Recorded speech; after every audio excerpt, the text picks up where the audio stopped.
alive, can't put me in a box. I redefine any definition you got. I am the tiger, I'm making steps to the top. The flames, I whip it up, you just gotta hand me the rock. Take a seat, you cannot stand it. All I know, the flow harder than a Scotch bonnet. Don't try studying me, you cannot manage. This ain't what you want, bitch, I'm a fucking phenomenon.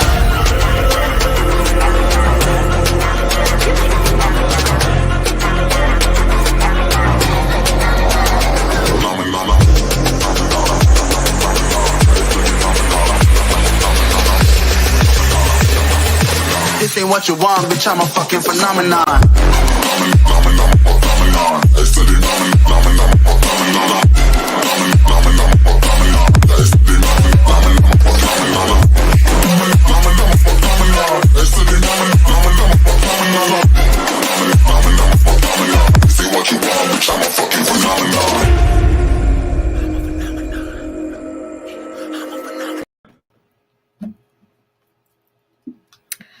Hello, hello, hello. Hello, everybody. Hopefully everybody's not caught up with Kevin Samuel's show. We're not in conflict with one another, but you know, if you guys are, that's okay too. Go over there and let him know that today's show is about him too. So, I just want to say, like, this guy has had the most beautiful glow up a person could have over their tenure in life in general, literally. So, you know, somebody happened to send me this article after I did my Kevin Samuels review the other night. And, you know, I'm like, okay, I'm going to go look at it or whatever and see what she got to say.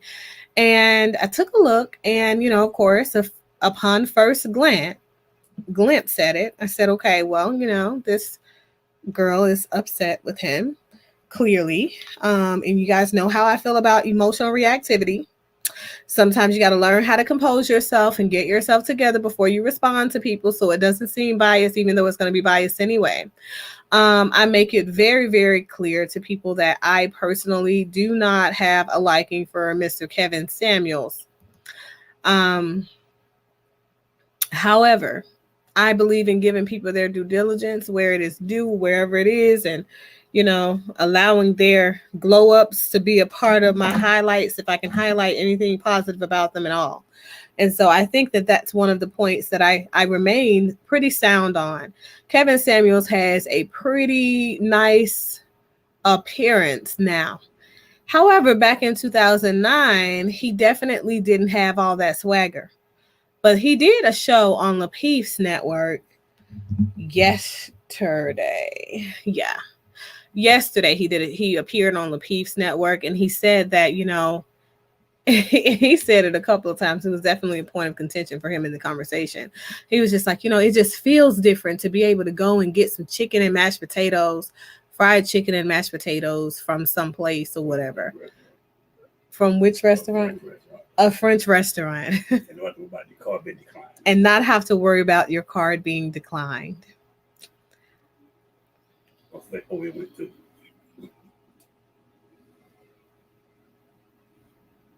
Times are rough. Times are rough. But this is a guy who asks women pretty frequently, you know, when is the last time you were on a date at a place that required a reservation? By the way, you guys, Olive Garden requires reservations. And that's a proper date for him. Yeah. Olive Garden isn't cheap. It's expensive for Kevin Samuels, apparently. But, you know, that's his standard. Whatever works for you, it's whatever. Okay. I don't want to hate on him. I just want to bring things to light that may be in the dark, very deep, buried in the dark. And so here is our legendary poster child, Kevin Samuels. Okay. And here is the thing. When I talk about him, I talk about him being a representative sample for the guys who trauma bond with him, not men in general. And so I have invited a couple of guests to come tonight, kind of interchangeably, who have experienced married life very similar to Kevin Samuels. His experience probably not as short-lived as Kevin Samuels, but still have experienced that. People who may not have the best relationships with their current ex-spouses and things like that. And what I want to see is whether or not one of my theories is right or if it's very wrong. Want to see maybe if it's possible that Kevin Samuels here, whose glow up included this photo, right? I want to see if it's possible that over the course of him becoming this guy from this guy, if it's possible that he was still very much traumatized and as a result carried that deep-seated trauma and hatred for his ex-wives into his new lifestyle habits. So here's the first part. She says, there is nothing cute about him yesterday or today. Let's keep this in mind. I feel like his physique and his style, even here, is much better than here. But even now, okay, even if we didn't go all the way to right now, current Kevin Samuels, this version of Kevin Samuels is, he's pretty attractive in his dress. I don't think he ever had a pretty fortunate face. His face has always been pretty unfortunate, but not everybody is blessed with looks or whatever. Some people need a little bit of, extra to make them that. So not everything is complimentary. It just is creativity. And so that's what I see in him. So you got to admire his dress. I think she could have at least complimented that. She wants to rant on about how he is very disrespectful to women. She goes all the way through, talking about him, talking about the way he views women that have six figures, who are high earners, and their idea is to vet a guy who is also a high earner. Here's the thing. I want to go back and read this part right here that she talks about that one show that I never ever checked out, and I still haven't. So she says, Kevin Samuels has no authority to talk about women's looks or what above average men like. I'm going to highlight where I'm reading. Scroll up. Look at the picture again. Let's do that. He wasn't above average in the first picture. He was about, I wouldn't even give men that are average that, a little below average at best on that picture. So let's go here. If he can be honest with old girl, that's the girl that was the six figures chick. We can be honest with him. She says, but first, let me just say this. Six figures is not billionaire status, right? Be clear. Most of the men and women I know make six figures. Same here or more. And most of the men I know are not clowns either. These men love the gamut of women because they are different men with different preferences. Some of them like curvy women, others like athletic women. Some of them like them short and some of them like them tall. Apparently, that's pretty much a given. Some men like them younger and some a bit older. There is no standard woman in terms of attractiveness or desire. So I agree with that.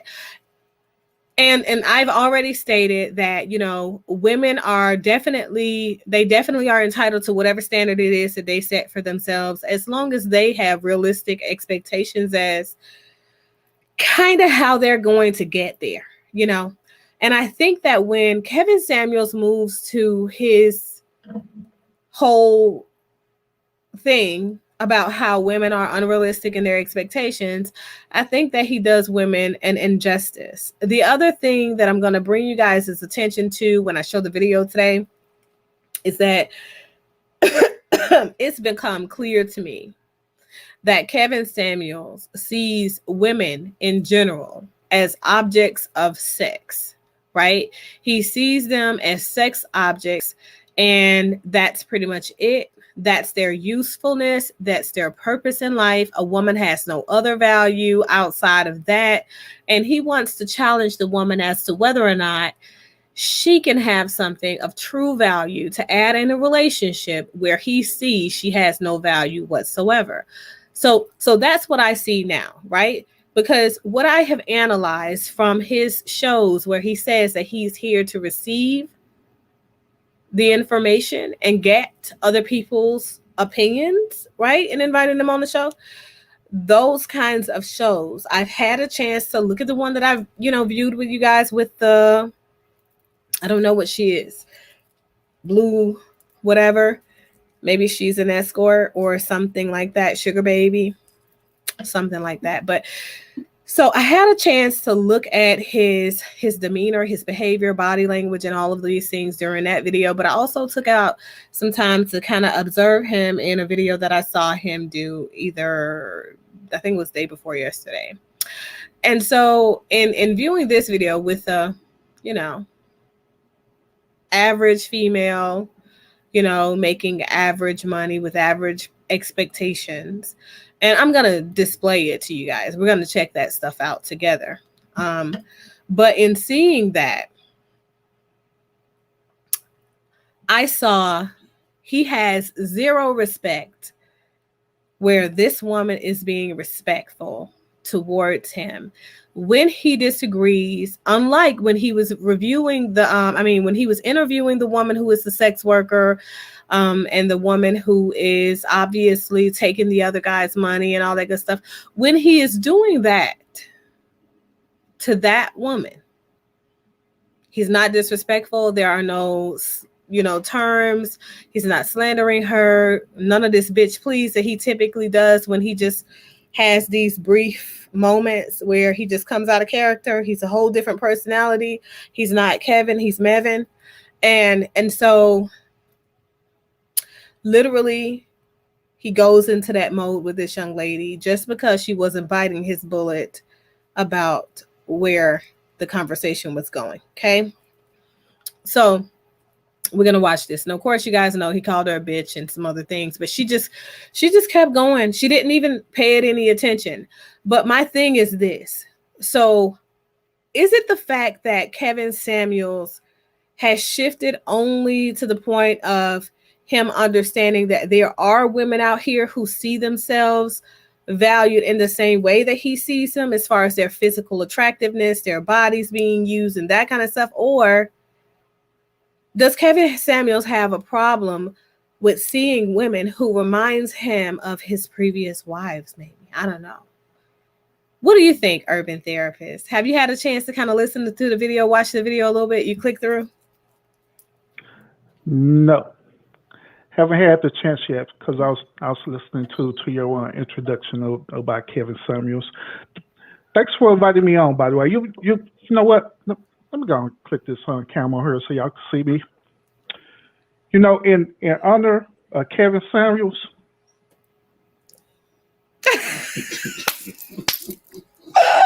I'm so done. I went to pull me something to drink. I'm so done. I can't. So today, the official Urban Therapist, he's going to be on Team Kevin Samuels throughout this whole entire podcast. Oh, I hope you can keep that same energy through this video. This is going to be good. I hope I won't be drunk by then.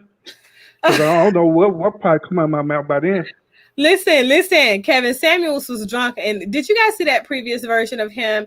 And I feel like, oftentimes he made a comment. I don't know if I mentioned that during my spiel, but he made a comment. That comment that he made that says that, things just feel so different for him now that he can go and he can order chicken and mashed potatoes from an Italian restaurant and not have to worry about whether or not his car is going to get declined when it swipes. To me, that said, oh my God, like I felt sorry for him for just a moment, because I'm like, who would live like that? Like, who would live like that? So it made me go and do kind of like some, I guess, inquiry work. We know that his daughter has no relationship with him. We know that he was put on child support and he failed to pay child support. We know that he has issues when it comes to conveying the truth or having detailed discussions about his ex-wives. Okay, we know these things. We know that he avoids these topics like the fucking plague. That's clear. That's clear. Hey, Money Boy Trey, what's going on? Hey, what's up, Money Boy? So we know these things. Hey, Liz Martin, how are you? So listen, we have these facts already, but we didn't know that he really was out here making that. How much was that? $400, $800, $600 a month or something like that? Man, that's seriously depressing. That tells me you didn't go to work for like part-time job. That's not even a part-time job. Or his income was dramatically decreased if he were ordered to pay child support. That could have came out of his income. That was his income. That was his income, gross income on the child support order during the calculation. Oh, good evening, Miss Morton. How you doing with the the blushy face? Good evening. Once again, y'all, I'm representing Team Kevin Samuels right now. That's fine. I just want you to keep that energy throughout this whole segment because I got some stuff for you guys today. Pull up, take a seat, share, like. I want you to show this video. All day. I'm about to get into this video. You play too much. I'm doing it. It took you almost an hour just to show the last video when I was on your podcast last time. It took you a full hour to show this video. Okay, Kevin Samuels. Okay, Manosphere. Don't come for me, Manosphere, okay? but no. What's wrong with a man coming up? Because hold on, we struggle too. Wait a minute. Let me put your guy back up there. Hold up with the glass. I got my glass of bourbon too. With the glass. Go ahead and hit that glass. Because look, let me tell you something. His glass been empty for a while before he asked that person to take that picture, make it look like he doing something in life. That's what I can guarantee. He was like, I can't afford another drink. I only came here to try and pull me a woman out here that makes 6 figures. That's it. That's what he was there for. Hey, Casey, what's going on? And so he couldn't do it. But that's before his glow up, you guys. And here is his glow up initially. Man, don't look like the same guy, do it? I mean, people come up. Oh, he came up. Got saw for somewhere. In that picture, he looked like he was wearing an outfit from Burlington Coat Factory. Yeah. But on the next picture, it looked like he upgraded, went to the men's warehouse. Oh yeah. Went to the men's warehouse. Oh yeah, he upgraded for sure. For sure. And nothing wrong with that. You got to start somewhere to get somewhere. So what's wrong with that? What's wrong with it though is that he just keep having these conversations with these young men out here in these streets. Like he been here, but he moves like he came in here like this. And here's my biggest problem. Kevin Sam, and I've been saying this for a long time, you guys. As soon as I started covering his stuff, I'm like, 6 figures is not a hard income to come by. Like you act like you're talking about somebody that's making some real money. Here's the reality. If a man is not making 6 figures in this world right now and he has a degree, that's a problem. That's a real problem. That means that he has undercut himself, positioned himself in the wrong position. He needs a career counselor. He needs to go to somebody that can get him the proper continuing education, all that good stuff, and align him with the right job opportunities and career opportunities that he deserves. Because there is no way. But then again, he wasn't a degree professional and he don't come from money. So he don't know what money looks like. You're right. I thought Kevin Samuels was a degree though. Ain't he a degree? In something? Or is he experienced? Because having experience is like close to having a degree. No. Does he look like he has experience in this first picture? As an image consultant? Self-labor. So, hey, on that picture, I go hang out with and grab a drink with him too.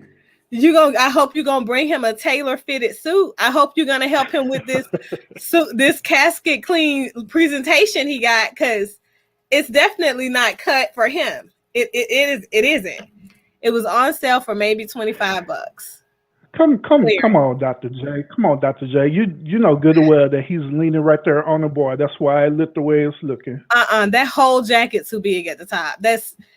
All that is just doing too much. It's doing way too much. And it was interesting in this girl's article, she mentioned him being gay, right? And I talked about the fact that she's very emotionally driven by this article, so I really couldn't entertain it. But there are a couple of pictures on the internet, people, that kind of had me feeling like,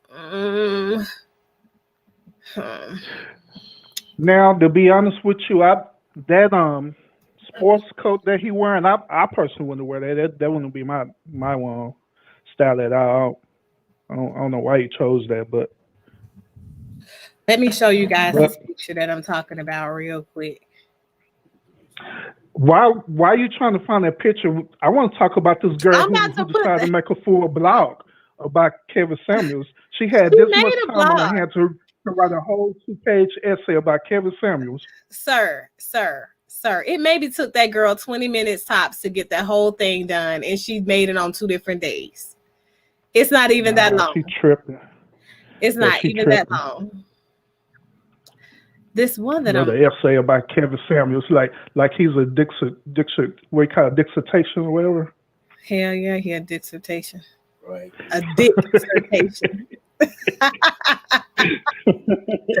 That's me, you guys. I should not have said that. That's not right. Okay, that's so not right, but it is what it is. Okay, I'm trying to find this picture that I saw earlier, because that's the picture that kind of made me question a couple of things. And I mean, he's got a couple of questionable poses out here. All right, he does. It's probably on here. Yep, it is. Bam. Look at God. See? Yeah, I need God to bless us with this video that you promised us. Aha, I'm about to play this Sooner video. than later. Sooner than later. Sir, look, Manosphere, chill. Chill, Manosphere, okay? Just chill. Let me look at Kevin Samuels' picture real quick with y'all. Okay, let's look at this. Now, I'm just going to look at some poses, you guys. I'm just displaying a couple of poses here, so come with me. Sit through this with me. Okay, so that one was a little questionable right there at the top. With his legs crossed? Yeah, but not really. Not as much as this. I'm coming to it. Are you talking about how the way he's posed, or how the way he's dressed, or all the above? The pose, the way everything is positioned and stuff. This one right here. This one, that one right there. Yeah. Ma'am, he was wearing a European cut suit with how many European men I dated? They don't look like that, sit like that, pose like that, gesture themselves like that. They don't have the posture like that. It was for the Instagram, ma'am. He was trying to show off his outfit. Yeah, no. Let's see if I can make this thing bigger. Oh God. Don't kill my computer. This picture. No. Just no. It's real suspect. What you mean? Got my producer back here. Some of this sus. Okay, so let me share. Stop share, and I'm gonna share this video. We're gonna watch this video, you guys, because the man is there ain't gonna let me be great.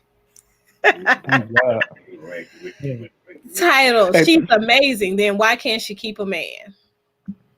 Yeah, everybody's saying play the video, Doc. We waited for this one. Play the video. Yeah, I play too much. This guy. Oh, shout out to our producer, by the way. Shout out. Shout out to my producer for posting the comments whenever he decided to post them. Coming like her. Let's go, Social media Kevin. has made you Okay, there we more go. financially successful than your natural talents have. This is going. Wait, did y'all hear that? It's kind of echoing a little bit on my end, though. Okay, I'm gonna mute my mic. But he said social media. He claims to be talking to this woman about this woman, but it doesn't resonate that is what literally applies to him. Literally applies to him. Right. Let me drag this thing back just a bit. Hold on.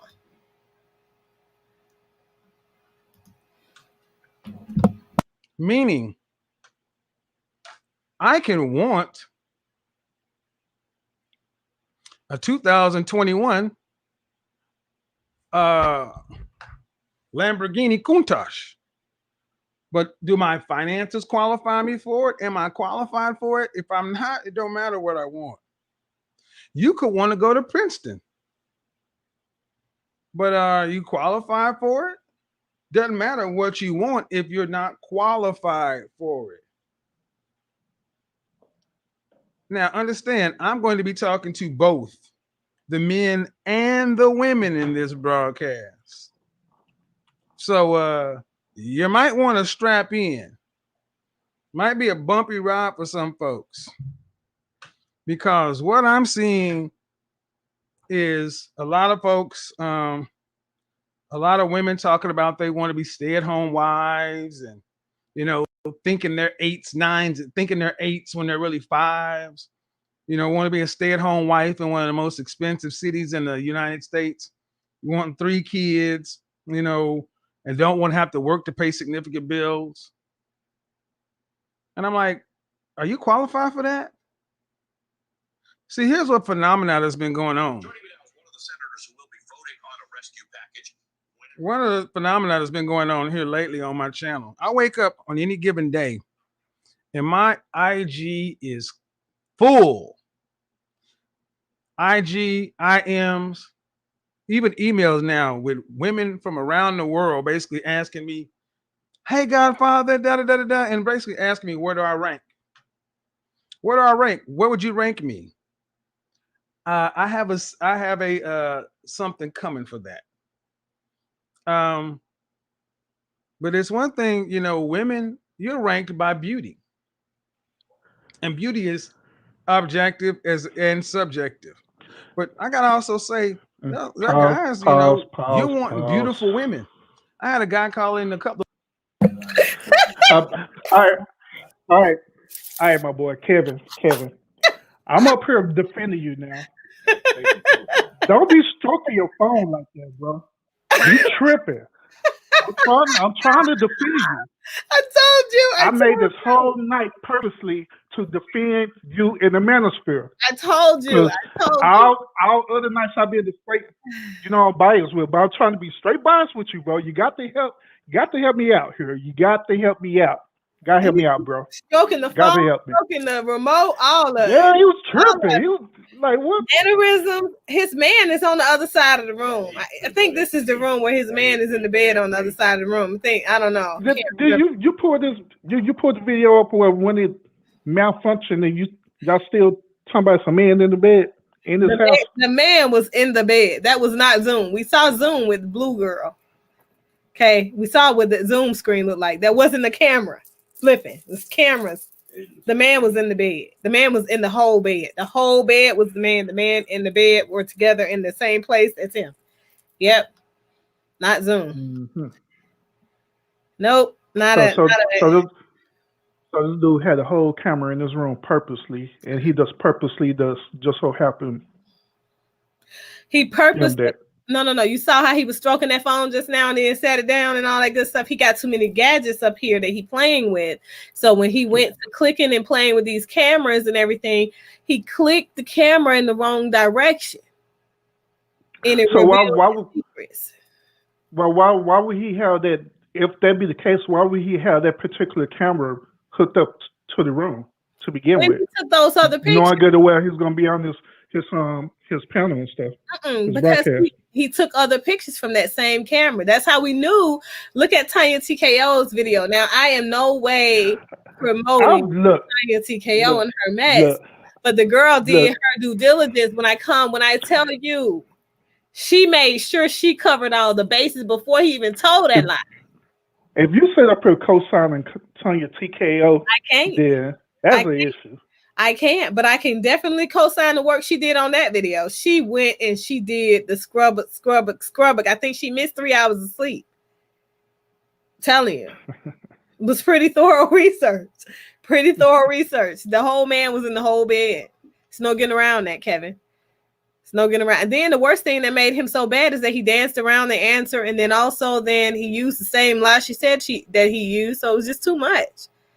You know, try to defend him, but he just don't help me out here in these streets. Mm-hmm. Let's see what he got to say. Wanting 8s, 9s, and 10s, and I openly got it out of him. He didn't want to pay for it. You're a solidly middle class dude, and you wanting a gorgeous woman. Are you qualified for that? And see, the difference between men and women in this subject is if a man's not qualified for what he wants, he has to get out and work and go get it. A man can actually improve his overall rating. A woman, your overall rating is built strictly on your SMV, and that's a problem.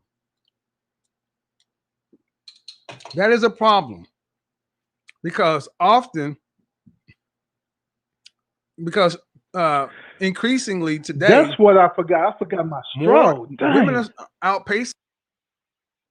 Don't do the straw, because my producer over here like, oh my God, look, no, even the way he sipping this drink, don't do it. Y'all stop hating on Kevin Samuels. He got his own swag, man. He got his own swag. That's the Kevin swag. Leave him alone. Definitely in a league of his own for sure. I'm with that. Guys in some key areas. I cannot lie and say that I don't when I'm out and about and I see women in their 20s are massively outpacing men in their 20s. That's just a fact. Women in their 20s in the Black community are outpacing their male counterparts holistically, meaning a lot of women in their 20s are earning on par with what their male counterparts are earning. So if you're earning in the same ballpark, if you're earning 40 to 60 and so is she, well, what's the only other part? Your social life. And a lot of guys are get their head down as they should be. So let's say you're in the 18 to 30 range, and somebody asked me to review a video. I'm going to review a video later on. But what's this young lady's name? There's a young lady on YouTube, on Instagram. She's on YouTube as well. Somebody emailed this to me, and actually, it's funny. 2 people sent this to me. What's her name? Jayla Coriana. Jala, last name Corian.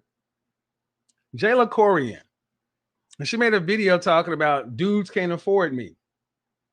And I actually had a couple of guys and several women ask me to give them my take or my response on it. And I got to give it to her. Sister up in New York City. She's a fashion style blogger, 250,000 subscribers on YouTube, 150,000 followers on Instagram. She's doing her thing. And however, she has pretty much the same lament as we heard coming from B. Simone. I can't find a man out here on my level. Well, here I got news for women like her.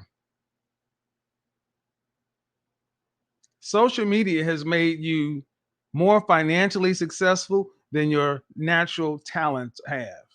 This is going to hurt. Social media has made a lot of pretty girls rich. But I'm sorry. He hesitated to say pretty people because he knew he was talking about himself and his glow up. Just saying. That ain't what he was about to say. He was about to say social media made a lot of pretty bees. That's what he was about to say, but he held his tongue.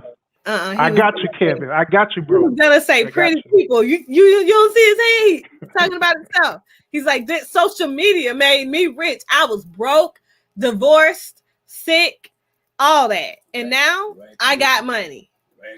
Exactly. Poor guy. All right, ashwagandha. All right. While we taking this break with Jennifer Lopez advertiser to us? Oh, we're back. Okay, never mind. These are very static things.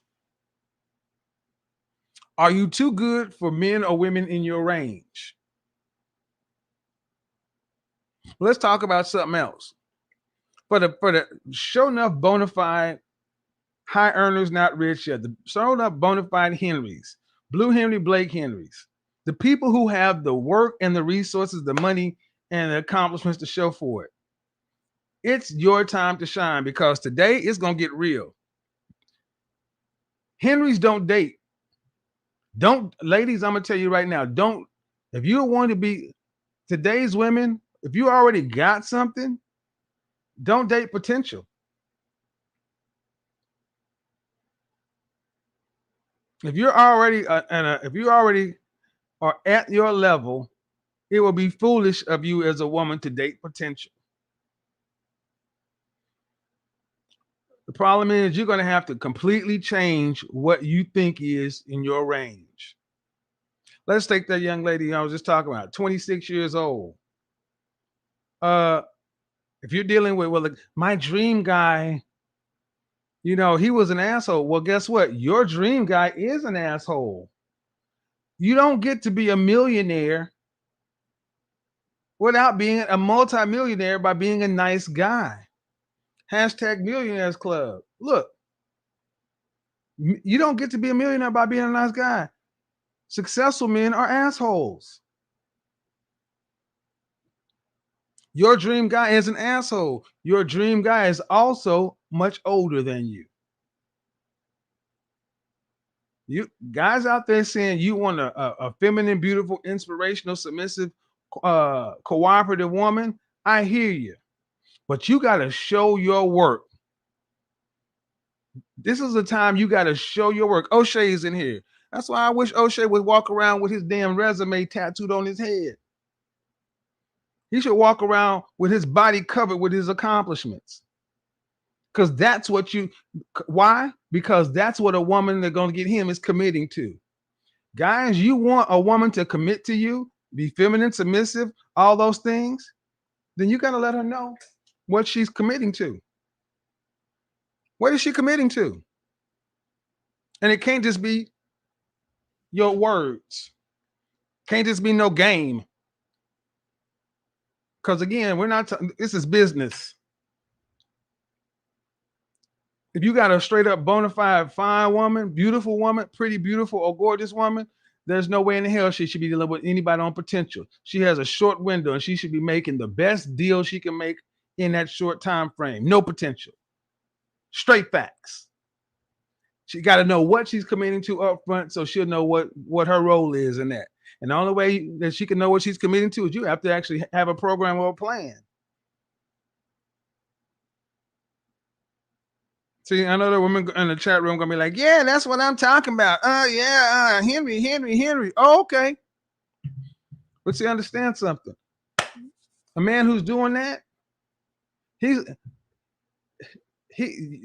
you are one of many competing for his opening. That's why I feel sorry for that young lady. She is too good for the men in her range. Meaning the men in her looks range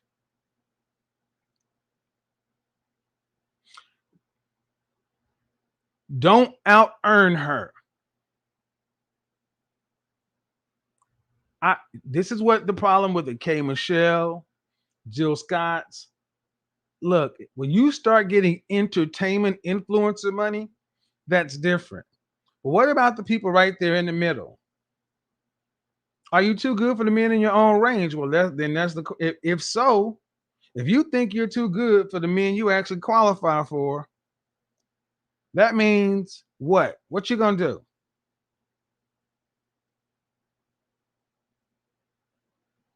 Because you can't just decide to go up range. You can't be a 4 who's a millionaire and think you can get a high value man. That's not gonna work.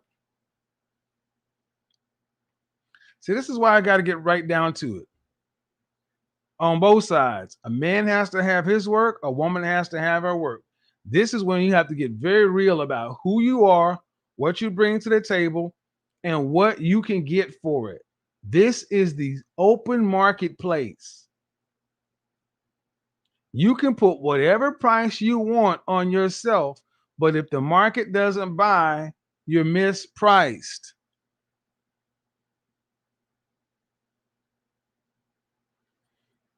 You're mispriced.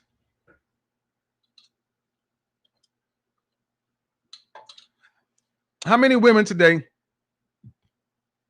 get concubines? Let me talk them. Let me talk about.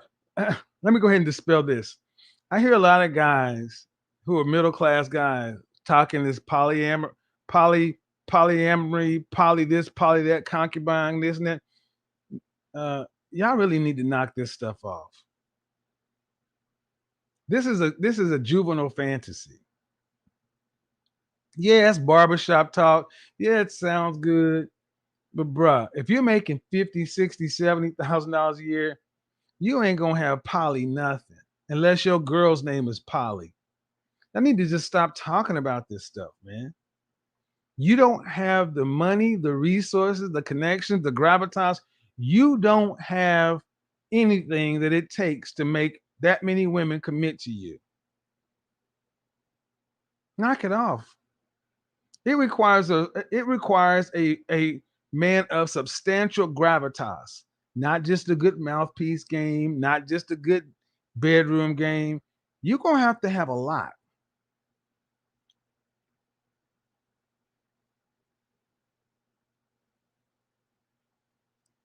Now, So I'm going to say this because I feel like, people oftentimes talk about the polyamorous and alternative lifestyle community without having any idea about what that looks like and, what it means to be a part of that community and things like that. Kevin Samuels is one of them. Okay. So here's the thing. Money is definitely a point that is very important, but in poly lifestyles, there are no mistresses. So concubines from back in the day, that's an old saying. That's why they call them sister wives now. You are not a concubine is a mistress. She's a woman that a man who is polygamous has, who is of lesser value than his wives.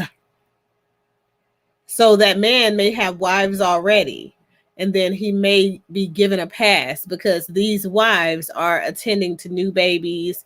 Oftentimes they used to have babies at the same time and they could not engage in sex with the man. And so they would have a concubine to have sex with their husband. Very similar to what, the lords and kings used to do all the way back in the days of the Vikings. However, if you don't know history, Kevin Samuels, I'm going to need you to stay in your lane and just stick to what you know. Modern day relationships, and you're really screwing that up.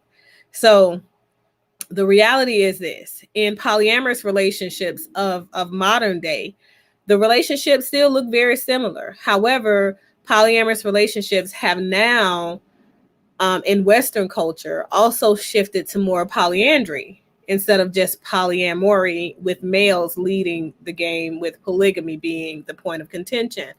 So when I say it's really important to know what you're talking about, when you start talking about these particular things, you got to. And in money, in this game, in this dating field, in this realm, this is a thing where Kevin Samuels' theory would completely go out of the door. because it's never about how much money a person makes. When I tell you guys the importance of substance, importance of communication, importance of understanding, importance of conflictual negotiation and learning how to move through conflict, amicably. When we are thinking about those components, we have to understand that relationships are bigger than just the finances and the looks of people. Because in a polyamorous relationship, sometimes you have a woman may have 2 wives, 2 husbands, 1 wife, 3 husbands, might be 1 husband, several wives. It may be, the guy's dynamic, maybe the woman's dynamic, maybe a couple's dynamic. There are so many different styles of poly. And when I teach the dynamics and the underpinnings of polyamorous relationships, oftentimes, even those people that are interested are enlightened and then drawn further in because they just came in with a little bit of curiosity, because most people think that polyamory is about sex. It's not. It's about community. It's about wealth building. It's about creating and cultivating transparency, honesty, fluid, loyalty. And so those components are things that the type of people that Kevin Samuels has in his audience simply do not have, according to Kevin Samuels, standards of living, because these are men that exercise their options. And in polyamorous relationships, that's just something that is not a part of the natural underpinnings of that type of man's mind. Polyamorous men don't think and move like that because they're about the collective. That's why they're a part of that community. Literally. I can agree with you on that. About a couple of about 3 months ago, on my platform, I actually interviewed a Muslim woman, and she was part of a polyamorous relationship. I'm saying it right? Was it one man and multiple women, or what? Was she the center, Yeah. or was the women the center, or the man was the center? The man was sentenced 1 man and 2 women. So polygamous, if they're married. Yeah, polygamous. Mm-hmm. Yeah, and so basically, she was saying the same exact thing with what you said, that it was more about community and wealth building, and she was saying that one of the main requirements of the man part was that he must be making 6 figures. If he didn't make no 6 figures, then it's going to be impossible to be in that type of relationship. In the Islamic world, wouldn't even allow him to be in that type of relationship at all. So he had to make 6 figures. Then on top of that, he had to build wealth with his wife as well. So I don't know. They had business. They built wealth together in a community together. Yeah, and that's what I was just about to say. And in Islamic polygamous relationships, the women are responsible for bringing the bulk of the wealth for their end, hmm or contribution for the man to manage, which is how he accomplishes the 6-figure dynamic in order to support the collective. So oftentimes I think that part gets really misconstrued, and people are like, well, if you're polyamorous, that means that man has to, he gets to have a lot of sex, he gets to have sex with whoever, blah blah blah. And that's never what polyamorous relationships have been about. It's always been about the collective ideals around communication and loyalty, respect, duty, and honor of system.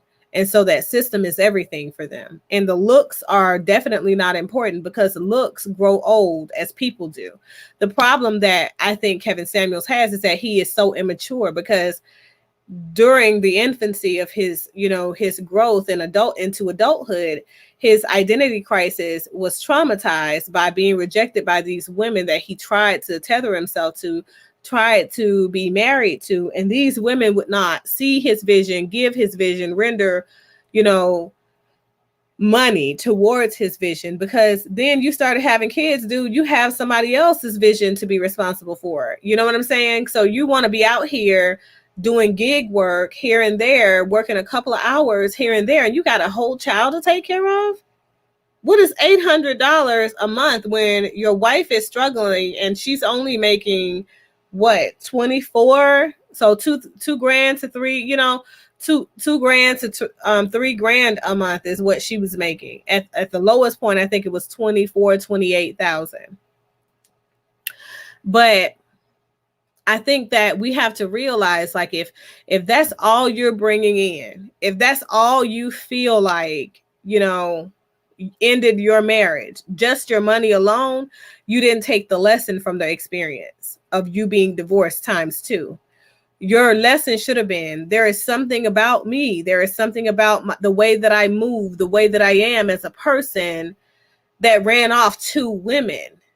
I could see if he was the one that exited the relationship, but dude, you were divorced by these women, both of them making more money than you, and you went after those women who were making more money than you. You were a grown ass man, okay, in his late 30s, okay, and barely making $38,000 a year. Barely. Don't you think that is an issue? Like, for him, the idea that he has this thing about himself where he feels like, oh, other men out here who are obviously earning $50,000-$60,000 can't level up and select a woman that makes more than them. That's what he's telling them in this video. He's telling women that too. You can't go after somebody makes more money than you, because I know it doesn't work, because here I was bringing in a couple of $100s a month, and, you know, my wife was bringing in a couple of $1,000s a month, and she was paying the bills, right? It didn't work for me. The difference is you were not contributing at all. You see what I'm saying? So a contribution is a contribution regardless, and everybody's dynamics, everybody's relationships look very, very different, okay? They don't all have to look the same. People's expectations are very different. They don't have all look the same. Like, you have some men who really do desire a heavier woman, okay? I've been skinny my whole life. I have been out there on dates with some men. They were like, man, I really thought you were at least 20 pounds more. And that was a non-negotiable for them. I'm like, well, you know, I can't put on any more weight. I'm in the military, I got a contract, you feel me? And so the reality is, there are lots of men who feel like they want a woman that's not a skinny woman. And in his mind, that's the only person that can possibly be matched up with men in life, if those men are high earners. That's crazy. So what do you feel like that Kevin didn't contribute to his prior marriages? Well, when you're talking about a person that's making $700, $800 a month, okay, and there's a child involved, help me understand what contribution he could have been making at that point, and he refuses to even watch his own kid. So you refuse to, you know, babysit your kid. Your child's mom is out here paying for daycare and receiving government assistance with daycare, but she has a man in her household who isn't willing. You're not working or doing anything, making $800 a month, okay? That's the end all be all. There is no way that she should have to be collecting anything and applying anything to assistance. You understand what I'm saying? You have to do something. If you cannot earn money, for whatever reason, regardless of you being an able-bodied man, if you cannot earn the money, then you need to be doing something that reduces the cost associated with being a parent for both of us. And so I think that that's the thing for him, because he has this figment made up in his mind that he has no other responsibilities. I'm a man, so I should be exercising my options. I'm a man, so I should still be going out here looking. He just said it. He said, women, when you have found something, when you got something, you don't need to be out there looking for anything else. Men, however, it's a whole different thing. They need to be exercising their options. But first, they need to make sure that they're shopping within what they're qualified for. What determines what they're qualified for?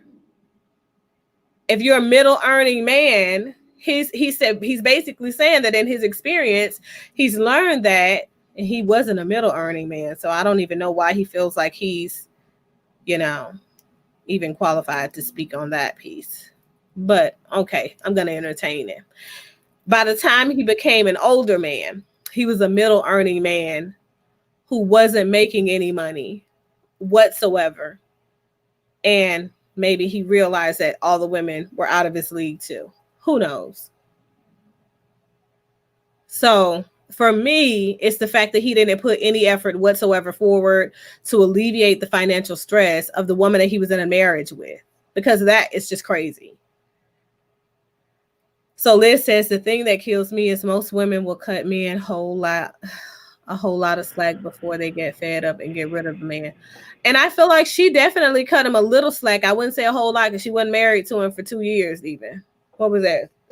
Right at 2 years with the baby being born. So it didn't take her long to wake up.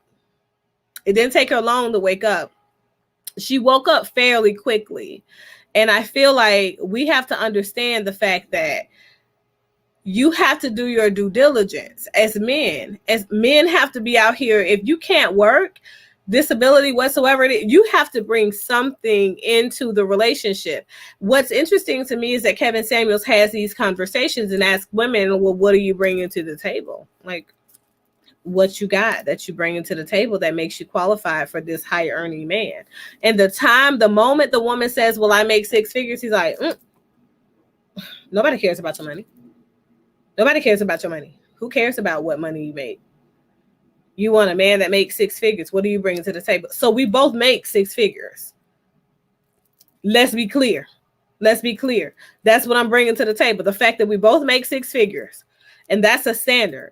And it's a point of contention. So we need to mention it, right? So there are other things outside of me making 6 figures that I bring to the table. So now do we need to talk about more about the characteristics that I would like for my 6-figure man to have, right? Because apparently men in a relationship with a woman who makes more, who earns more, they typically do struggle. And that's a reality. They typically do struggle with a sense of self, at least a secure sense of self, where they feel like they're contributory and things like that. And I feel like the problem that we have now is that these young women, they can't respect that. So Kevin Samuel says that women nowadays, they're making all this money just because the internet is there. Sir, you're making all this money just because the damn internet is there. You had no money before the internet was there for you to help you make money. When you were in corporate sales and marketing, you still were not making any money. You were still broke as hell. When you were working previously for FedEx, Office Depot, whatever that was he was working for, you were making no money. Like, you have a history of making no money. So the vast majority of the years of your life, you're in your 50s now. So as a man, if you can't go back, let me give Kevin Samuels an algorithm. Let's make this money thing make sense. If you can't go back, Kevin Samuels, and show that you have been making this money for at least 20 years at 50, you are not a high value man. There you go. Let me give Kevin Samuels an algorithm there. You still broke. That's what it is. And the reality is this: you're going to learn that your financial decisions and the way that you manage money right now is going to be a direct reflection. When the internet decides to crash, you're not going to make any more money. You're going to be back at square one, and nobody is going to be able to do anything for you to help you make any money. Nobody else is going to be able to donate to you, right? So where does that put you, Kevin Samuels? You don't have a degree. You don't have a fallback game. None of that. These are things that we are responsible for teaching our kids. No? This is your guy. This is your guy. That's what he's telling these people. Let's see what else he got to say before he goes to an intermission because he's upset. Just sitting up here hating on Kevin. Then on top of that, you had my internet temporarily went out and in, so I couldn't make my point that I was going to make. I was about to go ahead and make a good point too. Then all of a sudden it crashed. Lies. And I forgot what I was going to say. Lies. Okay, with you. Ladies, are you underqualified for what you want? Let's talk about it, specifically to the ladies, because guys pretty much know men get a real world. Men often get told what they're worth. Men get told what they're worth in the world every day. You roll up on a woman who's a 9, shoot your shot, she shoots you down. You know pretty much why that happened. Ladies, are you underqualified for what you want? Why is this even a subject? Well, how many times have you heard women call into this show who have divorced their husbands and then spent the rest of their life alone? He wouldn't work, he wouldn't this, he wouldn't that. Now, I don't really deal with that kind of stuff because those aren't my clients. But why we're here is a lot of women want what you want, Henrys. You want the white collar guy, the blue collar guy, or you don't even want the guys, you don't even want hit squad guys. You want those guys. Cool. Are you qualified to get one? Are you qualified to get a man that makes enough money to where you don't have to work? Are you qualified for one? Do you look good enough? Is your body fit enough? Is your attitude right? And do you make him look good when he goes out? Do you make a good girlfriend or a good wife? Do you make a good friend with benefit, girlfriend, or wife? Those are the three things we're going to ask about tonight. What are you best qualified for? Friend with benefit, booty call, hookup, Netflix and chill, whatever you want to call that thing, short-term relationship. Are you? Okay, let me ask you a question. Urban therapist in the official sense. Also for you guys that are watching, let me ask this question. I'm going to pose this question, right? He just said, basically, what the standards are for women. How do you feel about the standards he said that women have to have at this point? Like, who feels like a woman should only make the guy look good? She should be fit. She should be beautiful. Is that all he said? That's it, right? Mm-hmm. Fit, fit, beautiful. I think submissive too. You're right. He sound remedial. He does sound remedial. That's a good word. But let me This is like my help you out. follower, my favorite follower. Let, I love her commentary. let me help Kevin out on this one. Help him He out. is talking about them type of women who are looking for them 6-figure or higher earner men. That's what he's talking about. He's not talking about the average woman. No, Henry. No, Henry is the 60,000, 60,000. He said, Yeah, he was talking about the Henry too, but yeah, he was making his point about the Henry too. He was saying that these type of women who try to go after the 6-figure dudes, they don't want to go after the Henrys. He That's said what he was talking about. he qualifying them for the Henrys. You're gonna listen to this conversation now. He said for the blue collar men, you want these Henrys. That's what he's saying. You want these Henrys. Are you qualified? So Henrys are the $50,000-$60,000. Wait till I play this call while he on the phone with this girl and call her a bitch because she make $50,000 and she want a man that makes at least $50,000. I'm living here in Atlanta. Where you live here in Atlanta, where it's this many women to this. So I don't know where he's getting his stats from, but you got to understand that Atlanta is a city that is filled with people that are not only heterosexual. So the vast majority of these people that you're talking about that are single, you don't know whether their sexual orientation is homosexual, heterosexual, or what. So you don't know what the margin of straight men and straight women are who are looking for straight men and straight women. You understand what I'm saying? So, and you don't understand that. And if you don't understand those components, I feel like, why are you even having this conversation, Kevin? What we doing here, sir? Sir? Are you fit, women? Are you fit? Are you sexy? Are you beautiful? Are you all that? Why you can't keep no man? Why you can't keep no man then? You don't want Henry? Women, are you qualified for Henry? Who's qualified for Henry?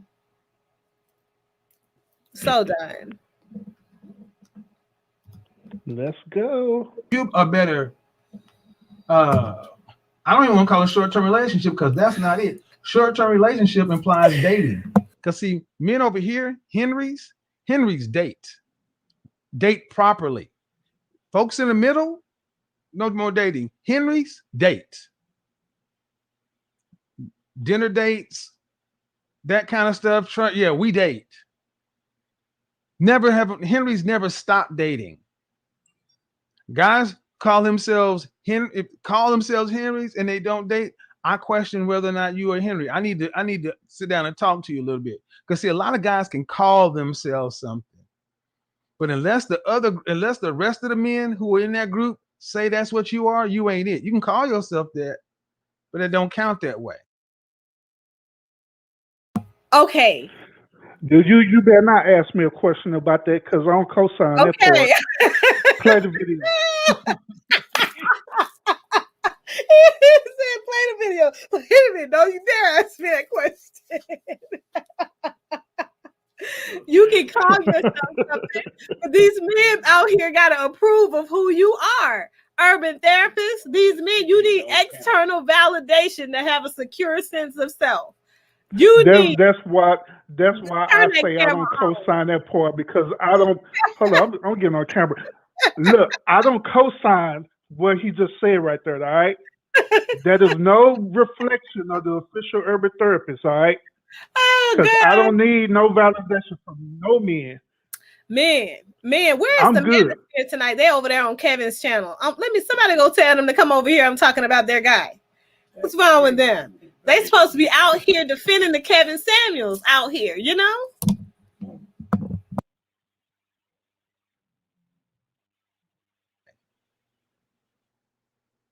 So truly high value men date because it's competition. Why? It's the same reason the guy who drives the Corvette and the guy who drives the Ferrari and the guy who drives the Charger and the guy that drives the Viper and it all drive up and go to or it's the same reason why you go by Twin Peaks or Hooters and you see the motorcycle clubs there. Why? Because having a kick-ass hog, having a nice bike doesn't matter if you don't have a group to show it off in. Men want to show off their toys. And dating is how men show off their toys. Don't you pause that video. Keep it going. Matter of fact, skip this part because he's talking crazy. I can't. No, you're not going to act like you didn't hear this man just say that women are toys.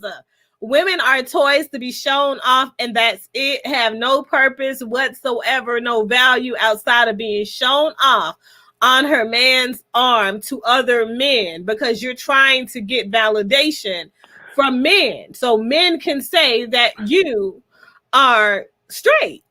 I think that's what he was looking for. I'm still sticking to the point that he's talking about a certain demographic of women. He's not talking about every woman. That's my story, and I'm sticking to it. Shoot. He said the urban therapist quickly separated himself from that foolery. Oh, he don't want none. He don't want none. He don't want none of that. He don't want none of that. He said he gonna keep that energy. Yeah, Kevin got to hear me out. To be honest with you, I did seen this on video. So eventually he's gonna throw a bone out there for me to catch it, and I'll be able to defend him there. But till then, I'm separate chiller Drake. Oh my God. Are you underqualified for what you want? Well, here's the trick. When was the last time you actually had a proper date? I mean, a proper date to a place that I don't know. You want a Henry? You want to be a stay-at-home wife? Okay, when's the last time you had a date to a place that required reservations? $50,000 a year breadwinner status. That's bread eater status. Knock the shit off, man. Knock it off. You like the tie? Had to add another tie to the collection because you always see the standard uniform: white shirt, pinstripes. I told you. I told you. He said all you need for a proper date is to go to a place that requires a reservation. Right. The problem that I have with men who want to pose to be a part of the more elite society is that, especially when they're Black, is that you're embarrassment. You are a sheer embarrassment. Like, you make Black people look real stupid. This is what I call like a Black man's broke man mentality. A Black man with integrity, personal value, and those sorts of things, a Black man with a solid sense of self doesn't feel like he has the need to prove anything to anybody. And his money, where he takes his woman, where he decides to eat, where he decides to date his woman once his woman is vetted properly and he's continuing the cycle of courtship through marriage, right? That kind of man could care less about what dudes looking on the outside think about him on the inside, because his validation is what he provides for that family system and the way that family system responds and supports and praises him, because that's the only thing that he has to live for. That's it. That's his greater purpose. So Kevin Samuels operating from the mindset of a young boy going to college for the first time is a problem for me. When you're a 50-something-year-old man, you're a whole grown ass man, and you're out here acting like a whole child with your broke ass. Now everything you just said, Dr. J, I approve that message, because I not feel the same exact way. Well, when you are with a woman, or you with your wife, or however the case may be, none of that stuff don't matter. It don't matter you trying to prove anything to the world. It don't matter none of that stuff. Like, say for example, if I'm going out with my wife, it don't matter if we going to a place where it was reservations or we going to McDonald's. It don't matter, because at the end of the day, I'm with my wife, and I don't need validation for no dude. Period. It don't matter if I'm popular or not. If we're gonna go somewhere without reservations, we just gonna go somewhere without reservations. Who cares? I don't care about them foods. Some food don't bring no nothing to my life, to be honest with you. So, right, and it's lots of places that require a reservation that are not like top tier restaurants. That's really interesting. Mm-hmm. He would think that, oh, okay, if it requires reservation, it must be expensive. Ruth Chris most of the time requires reservations because everybody's booked that thing out so often, but it's not an expensive restaurant per se. I don't understand. Like, Olive Garden requires a restaurant sometimes because certain times of the year, and of course certain times of the day, they're pretty much booked out, but for events and things like that. What's that other one? Of course, Maggiano's always requires a reservation. It's definitely not expensive. Like, so we can go down the line of places that you can go and get great cuisine that requires a reservation that is not gonna break the bank. I just can't. I mean, yeah. I mean, on that part, yeah, I agree with you on that. Yeah. The crazy thing is that assumption. It's the assumption. I'm still thinking that everybody who makes money goes to places where they require an in and out. I mean, in a reservation before you come in and dine and you get out of there. Yeah, Stony River is not expensive, but you definitely got to have a reservation. So Arizona Steakhouse, same thing. So and to me, what's his name? That ball player they keep calling the simp. Sierra's husband. Oh, talking about what's it called? Place for Seattle. Russell Wilson. Yeah, Russell Wilson. Russell Wilson and Sierra, first date was at an In-N-Out's in California. It's a damn burger joint, corner burger joint, greasy burger joint. Exactly, billionaire. Mm-hmm. Oh, but you only eat at places with a reservation. That's a proper right. I'm still co-signing that he's a proper date is a place where you can sit down and have a conversation with the person that allows you to become more intimate in knowing them, in vetting them, and deciding as to whether or not you're now moving to the phases of courtship with them, and you're going to make it official with them. So you don't have to go out on a date where you're spending a whole lot of money. Dating can be walking through the park. Those things are the most intimate moments for most couples. Right. Brand new to making money. Like, with your broke ass. Get out of here. Let's hit the play button. But Right. but Talking now, about just like I say, he's. I believe he's still co-signing for them type of women that they got that mentality, like whatever name, Blue Jazz or whatever. Them type of women that have that mentality. That's what I'm saying. but the But crazy thing is that's this. a normally average woman. I don't think this applies to them at all. I'm just saying. So my thing is, I think Blue Jasmine, and just sitting with her reality, not what Kevin Samuels was saying with his shit, but she has a man who is paying for her expenses, almost 10 grand a month. Okay, cool, 6,000 easy. Okay, a month for her expenses, and she's with someone else. Okay, I can guarantee you at no point would that man say the only place that we can go to is a place that requires a reservation, because that's not how rich men think. When you come from money, you don't think about money in that way. That's the interesting thing to me, when people would visit and you know what I mean, and things like that. When like, man, you just, man, God, you would never know. The thing is this: when you come from money, you don't have to go out here and splurge and waste your money, because you come from money for a reason. Somebody knew how to spend money, how to save money, what to do with money to acquire wealth.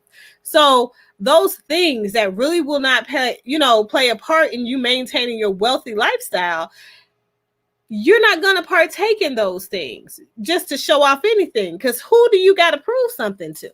For what? For what? Crazy. See, usually a solid tie, but sometimes you have to break it up with a polka dot or horizontal or diagonal stripe. It's either. Why can't these women who have all this stuff going from, I'm 33, college educated, PhD, $100,000. Why can't y'all keep a man? Why can't you keep a man? Why can't you keep men? Are you underqualified? Are you qualified to keep a man? See, asking if you qualify for what you want, that's one way of asking. But what it really comes down to is, why can't queens keep a man? Why? Why can't you keep a man? What's the problem here? Why can't they keep a man? Everyone else, ladies, join the queens join the show. Why can't they keep a man? Because Hey, it's here's the showtime. thing. I'm queens join the show. Here's the thing. I fully well see that there are some beautiful, beautiful women out there. I'm not gonna lie. What's her name? Jayla Coriana. Jayla Coriana. She is attractive. See, except for some, when I looked at her initially, I was like, yeah, that's the kind of woman. She was kind of in the range of the kind of women I like. I mean, I'm not gonna lie. I have a type. And if you had to say a type, they tend to be AKAs, Alpha Kappa Alpha. Those tend to be the type of women I date. Why? Those like the worst And it's women funny that I today. see lots of women on YouTube or on Instagram, and they sooner or later they have a pink and green in their picture, and I'm like, yep. See, I like pretty, beautiful, and gorgeous women. I like women that are a little sassy, a little conceited, a little attitude, a little spice, not too much. Don't But I like a don't you woman that say knows nothing. she's Keep the it shit. going. I can't. I, So here's the thing. Okay. You've not married an AKA. That's what I can guarantee. You don't qualify, Kevin Samuels, for one of us. You don't qualify for one of us, because and there is another thing. There is no conceited. That's confidence. Where there is conceit, there is no confidence, and there is a person who needs external validation. So external validation coming from other people, like your friends, your buddies that you're trying to show your car off, your girlfriend who obviously is related to a bike off to. Though, yeah, no, that's just not what we attract or marry. You may have, fooled them with that whole physical dress code or whatever. But I'm pretty sure when they got on a date with you and you started to talk, they were like, something is not right here. Okay, something is not right here. To get a date with a woman is not an accomplishment. It's not an accomplishment. To continuously vet and move into a relationship with and court a woman that's an AKA, that's an accomplishment. You almost make me want to just throw everything away. I feel nauseous, sick. So you part of the Divine Nine?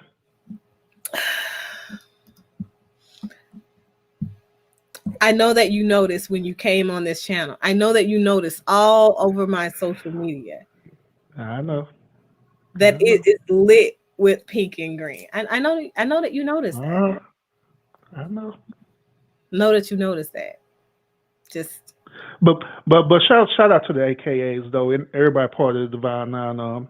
To be honest, overall, y'all some real good people because y'all be trying to help change the world, especially in the Black community. To be honest with you, exactly. But exactly.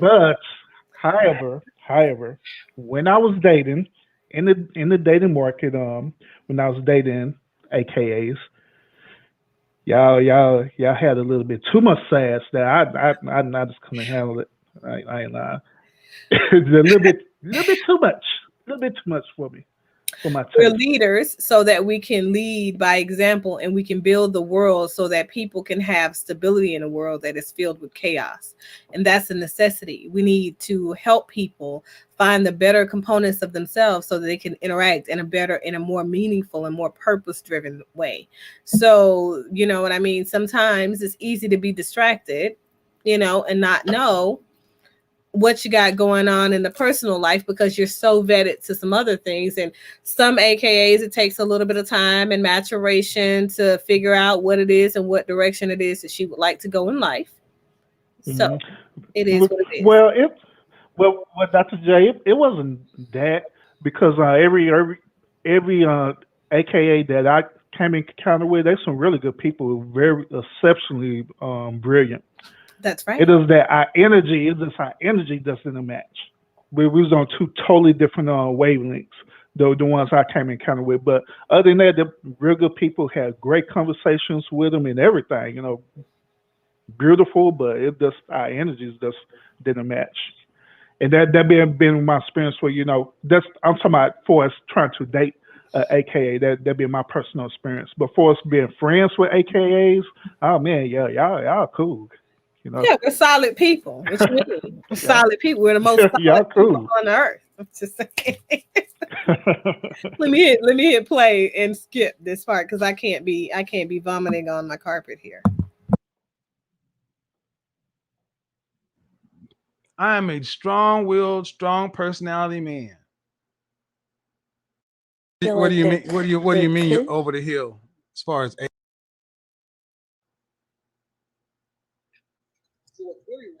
Hello? Yes. Oh, can you hear me? I certainly can. How are you? Great. Wait for it, y'all. I'm good. How are you? You need to turn off the YouTube channel in the background. Okay? Okay. Because you called into my show the other day. Yes, I did. Yeah, I know. You need to turn the YouTube channel off in the background. They'll be looking in the chat room. I'm not in the chat room. YouTube is off. All right. So, hey, Dr. J, could you pause? Okay, before we get started, how are you? I'm great.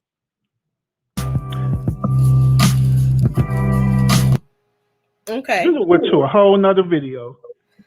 I did. Hold on. Let me hit the back button. What did you do? You broke it.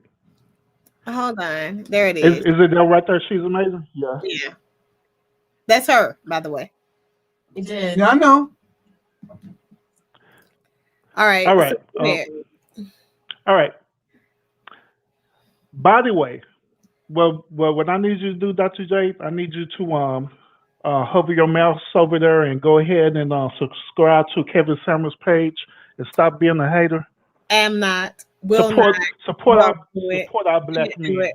Absolutely not. Not that one. I don't even know what this clown is. This is a whole clown. I'm going to use the language of the girl that wrote that article that I reviewed for you guys earlier. If you didn't see it and you joined in late, you definitely got to go back and check out that girl's article of the pictures of the glow up of Kevin Samuels, because I think it's absolutely hilarious, but definitely on point. You gotta hear this video. And for those of you who caught his interview with Blue Jasmine, is that her name? Yeah. I want you to pay particular attention to the way that he has handled Blue Jasmine and the way he even started off. You just saw how he started off handling this woman, and you saw her picture, but she's a regular woman, and obviously she's not out here in these streets. And there was it's another one that calls into this, I think it's this show, who is an ex-prostitute. And, she hadn't done any prostituting in the last 2 years. I think it's what she said or something like that. But it did cost her her last 2 relationships. Kevin Samuels was telling her, oh, there is definitely hope for you. Like, oh, yeah. Oh, yeah. Like, what's the content? What were you doing? Was it 2 guys, 2 girls? Like, what was on there? Okay, so what's your weight now? I think she was 120 pounds, like 5'4", something like that. But he was there for her. 100% there for her. And there was something wrong with the guys that left her because she was a prostitute and got videos out here of her having sex with some dude. But this woman, no history of prostitution and video recordings, none of that. No pornography out there on the internet. None of that. She has absolutely no chance. Unrealistic, trying to get a man that's making 50 something or more, because she's making 50 something staying here in Atlanta. And she's unrealistic. And he told her, you're a catfish. Oh my God. Let me hit play. Let me hit the play button. I can't take this guy seriously anymore. Before I hit play, I'm going to say one thing. Even though I don't agree with Kevin Samuels, I'm going to have to go ahead and agree with the fact that the age of her picture is a problem for me. Because I'm a person who says you should always have an updated picture. You cannot, it should be illegal to have profiles and their picture is over 3 months. At least we agreeing with something with Kevin Samuels. I'd not give you that one. Yeah. I can't go against that, because I swear that's like a huge principle of mine. However, I gotta admit, most of you men out here hold catfish as a result of that statement. Yeah. Huh. You need to turn the YouTube channel off in the background.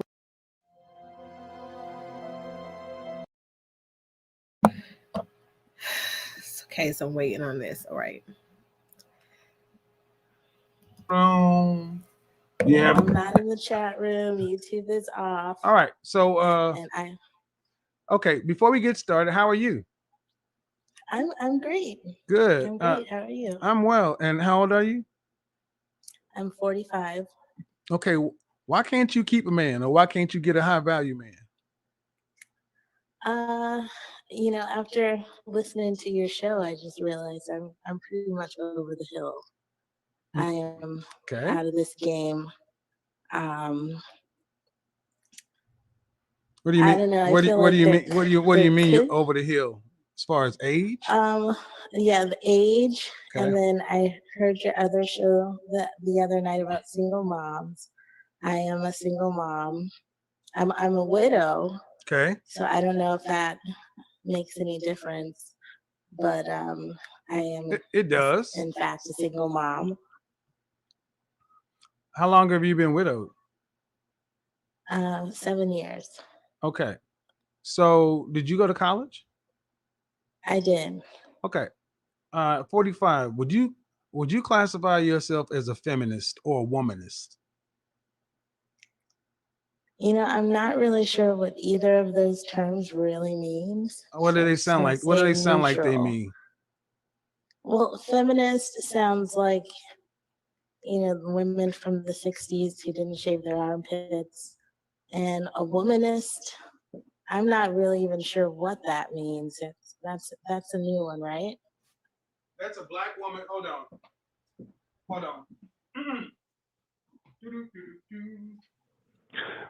Man. Kevin, he grew up a Womanist long is way black since woman's way of saying feminist. Ah, Okay, so okay. a feminist is they're not just shaving, no armpit shavings. They're women who believe that feminist in the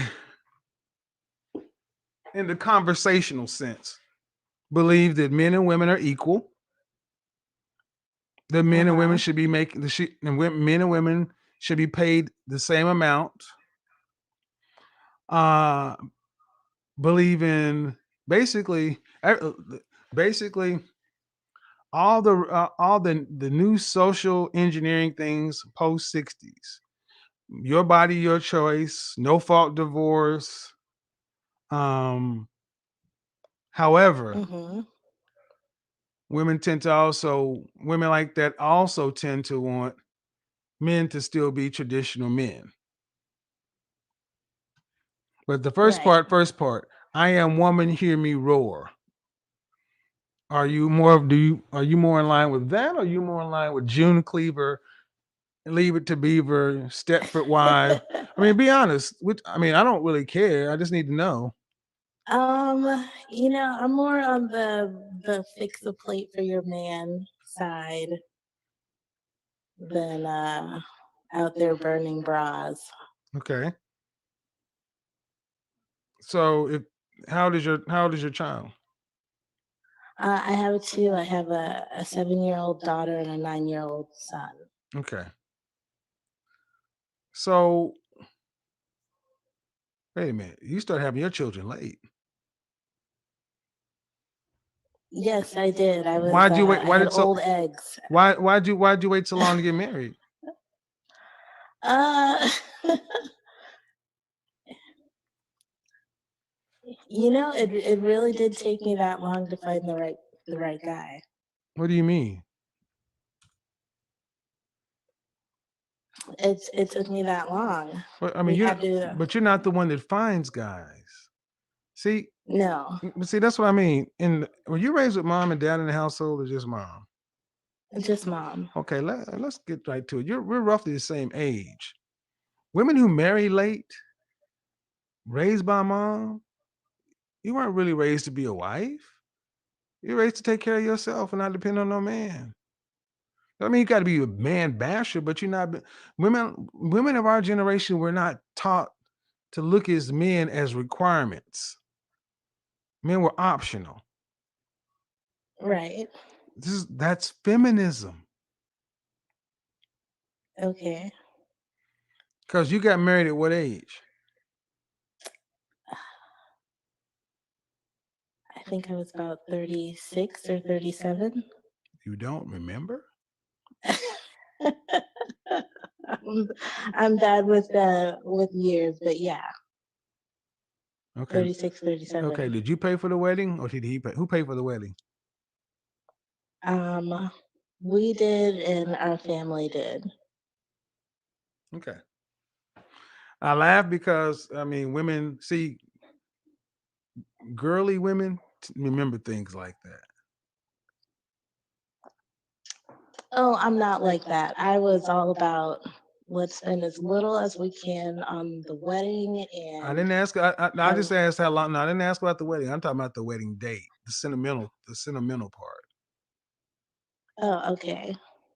But anyway, what were you calling in for on the show?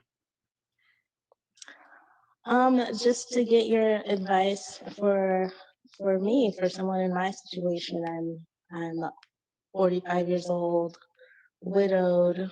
What are my prospects? What type of man should I be looking for?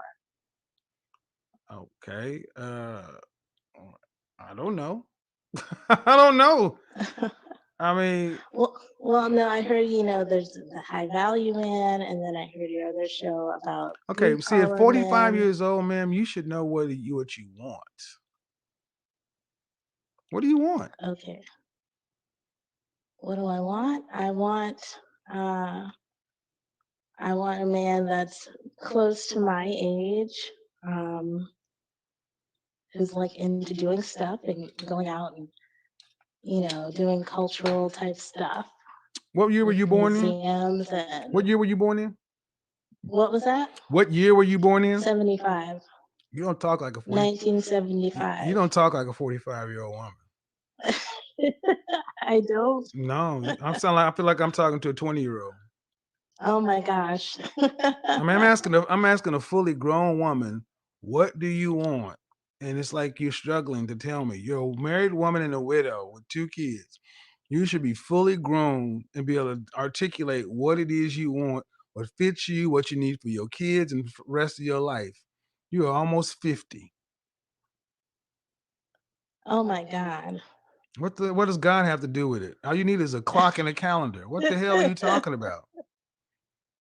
Yes, I see what you're saying here. I see exactly what you're saying here. Yes, I do know what I want. Okay. So how do I go about I don't know finding what it is you want.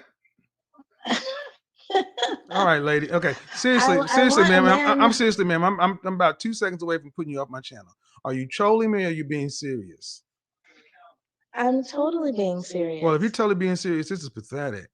Because I'm serious. Oh my You're goodness. 45. Was pathetic. Talk to me like a 45. So I can't with him. I can't take this dude serious. As soon as I had to let that play to this point because I want y'all to understand. As soon as you call her 45 and immature, you go and do some immature shit, like click a sound bite and says, that was pathetic. But she's immature. Clearly, the woman is a widow. Clearly, she has some trauma associated with her losing her child's father, her husband. Her husband, shortly after they not only got married, but became parents together. Nobody else paid attention to the timeline. He's the man of numbers, right? So apparently this is a sensitive topic the woman's talking about. Apparently this woman is really trying to get answers as to why it is that she's single. And you're trying to make her a feminist because she was raised by her mother. Like, are you serious? Like, she literally just gave you her dynamics of what she believes in. She literally just gave you this, dude. That's not enough for you? No. Doesn't fit with the narrative you're trying to push. No, it don't. She was raised with parents in the home. You cannot make somebody a fatherless child. You understand what I'm saying? This is the thing that's interesting for me with him. You don't see stepfathers as an equal, but somebody had to step up to take care of your child. So help me understand why you're such a screwed up individual. At this point, my thing is Kevin Samuels is picking on this woman because obviously you got somebody on this show that you feel you can pick on, but she doesn't meet the criteria for you to drag her. Because she's not a feminist, you don't have a point for you to go ahead and run with it and all that. The woman has zero masculine energy. Deferring to you. Actually deferring to you for the answers. You got all the answers. You tell me. What's wrong with me? It's crazy to me. What you think, urban therapist? Well, just like my comment suggested, yeah, he's clearly trolling her. He was also asking them triggering questions to try to bait her in. Yeah, so he could control the narrative. Yeah, he could do it, but he was doing that to control the narrative that he wanted to portray that this woman is something wrong with this woman, and she's trolling him, but she's not doing it at all. So she honestly trying to figure it out. Which me and you, we know the reason why she's not dating. because she's still dealing with Trauma of the the law. healing process, the trauma of the Yeah. loss. That's the reason why. Because But here's the other he, piece. This is why I say this man has no qualifications to talk to people that are experiencing grief or loss. There's another woman who called. I think it was on this same show, probably at the very beginning or right after her. And why would you take her call if you know that she called you previously on a previous show and you know that she's sensitive, you know she needs therapy and things like that, and you want to push that out there like that's something's wrong with a person if they need therapy? That's one of the things that really pissed me off, because I was like, listen, people have problems every day. Everybody has issues. You especially have some issues. Forget therapy. I'm not even a person that typically advocates for medication management, but he clearly needs some. The fact that he's not able to hold himself together for a conversation is just mind-boggling to me. And he goes from highs to lows, during his conversations often. So you don't know who you're gonna get. I told you he's either Kevin or Mevin, and then he both of them at the same time. You don't know who you got. Like, you disrespect this woman, you manhandle her, but you don't disrespect or manhandle Blue Diamond, Jasmine, whatever her name is. yeah, um, I'm gonna approach it this way too. Maybe he was doing this to her, which I don't agree with it, but maybe he was doing this to her because she's the first caller, and he was just trying to do it for solely entertainment purposes. Maybe, but Well, you know how the content she creator called goes. on the previous day. She called on the previous day. He told her she needed to call back another day Oh because she was prettier, not fat or something like that. You man, can't make Kevin, this I'm stuff trying to up. help you, bro. I really am trying to help you out, Kevin. You gotta help me out, bro. I Cause don't understand. I also got to call it for what it is too. I got to call a spade a spade. I got to call it for what it is. So It's just basic human behavior. If you took any psychology course, if you understand human behavior and phasal development hmm and how trauma impacts human beings and, can sometimes retard the process of maturation, that's what happens. So yes, there are a lot of women out here who look amazing, and sound very young at 45, 50 years old, 60. What you mean? Like, gorgeous. I don't know what y'all talking about. But no, like, I think the reality is this. Her speech and her presentation is very mild mannered because obviously she has been raised to deal with men in a certain way. And so what that means is to yield respect to that man because he's worthy of respect until he shows he's not. And what was interesting to me is that you see this man and he comes out blatantly disrespects her, calls her a bitch, all this. And you still keep the same energy. So it's beyond me. This guy. Let me hit the play button.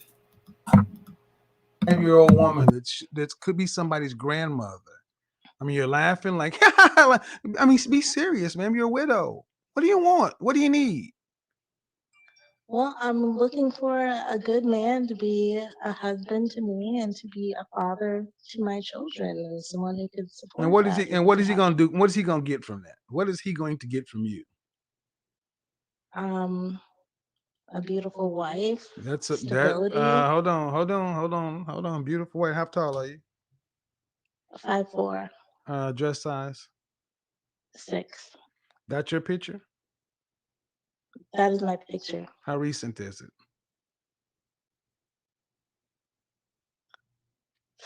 That's a 10-year-old picture, but I still look like that. Beautiful women don't have 10-year-old pictures, man.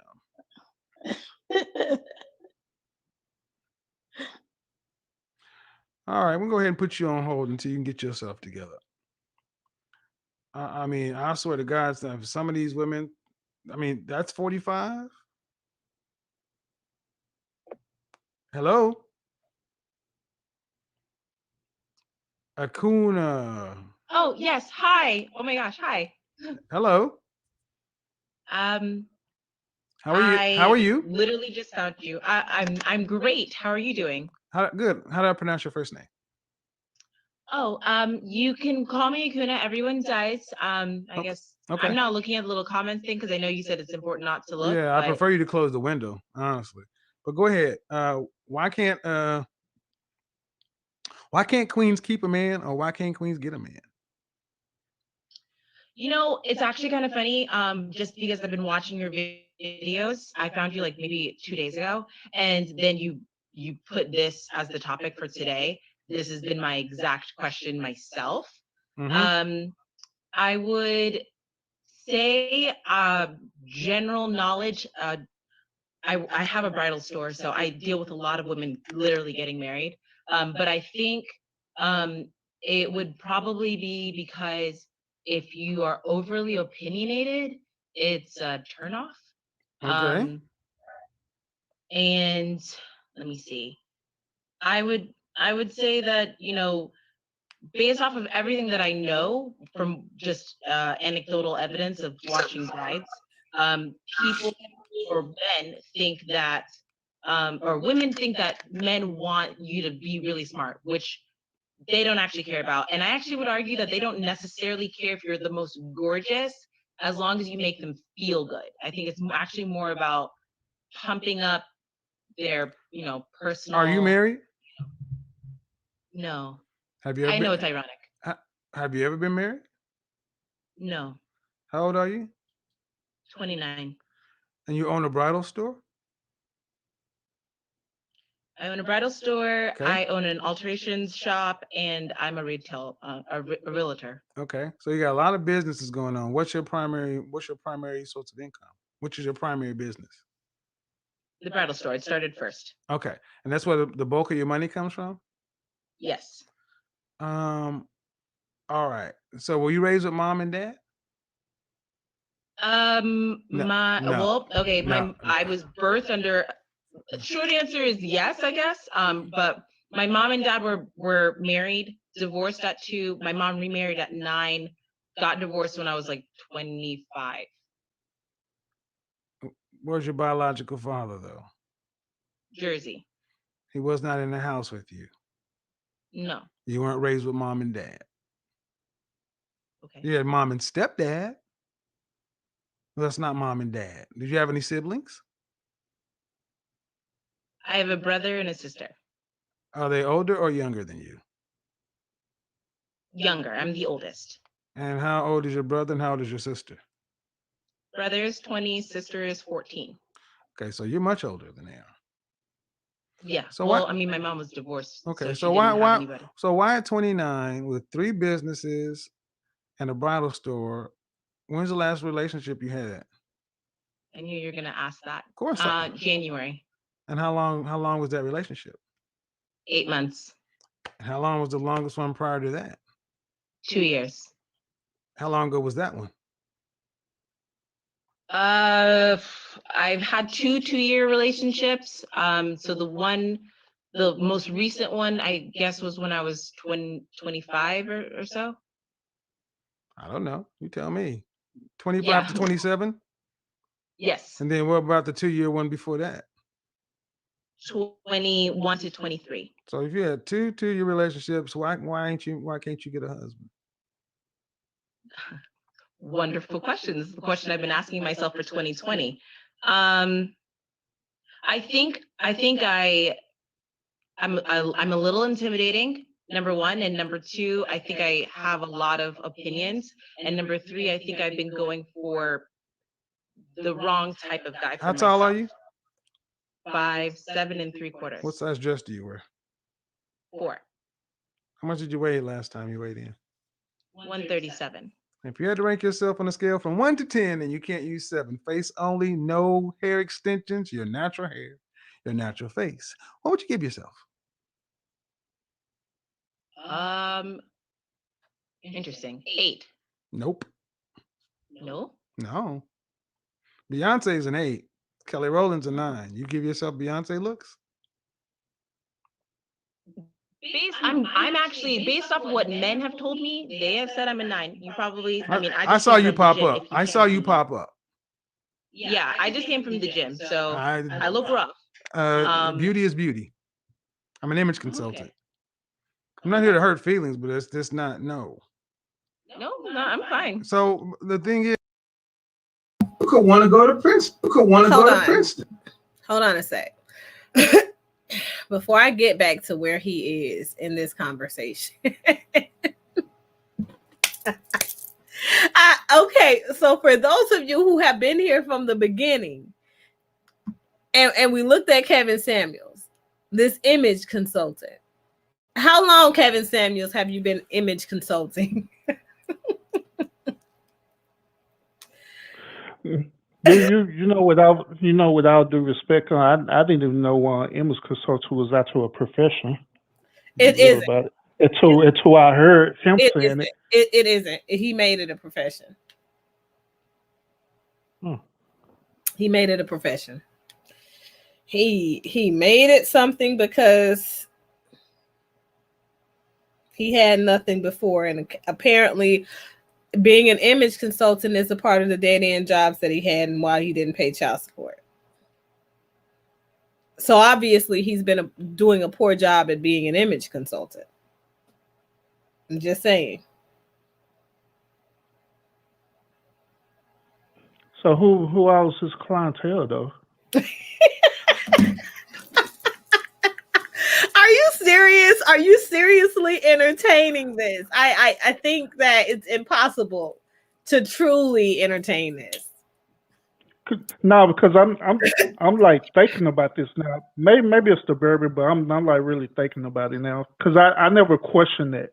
Like, what exactly is an image consultant? I'm on my phone right now googling what an image consultant really is. I'm going on in.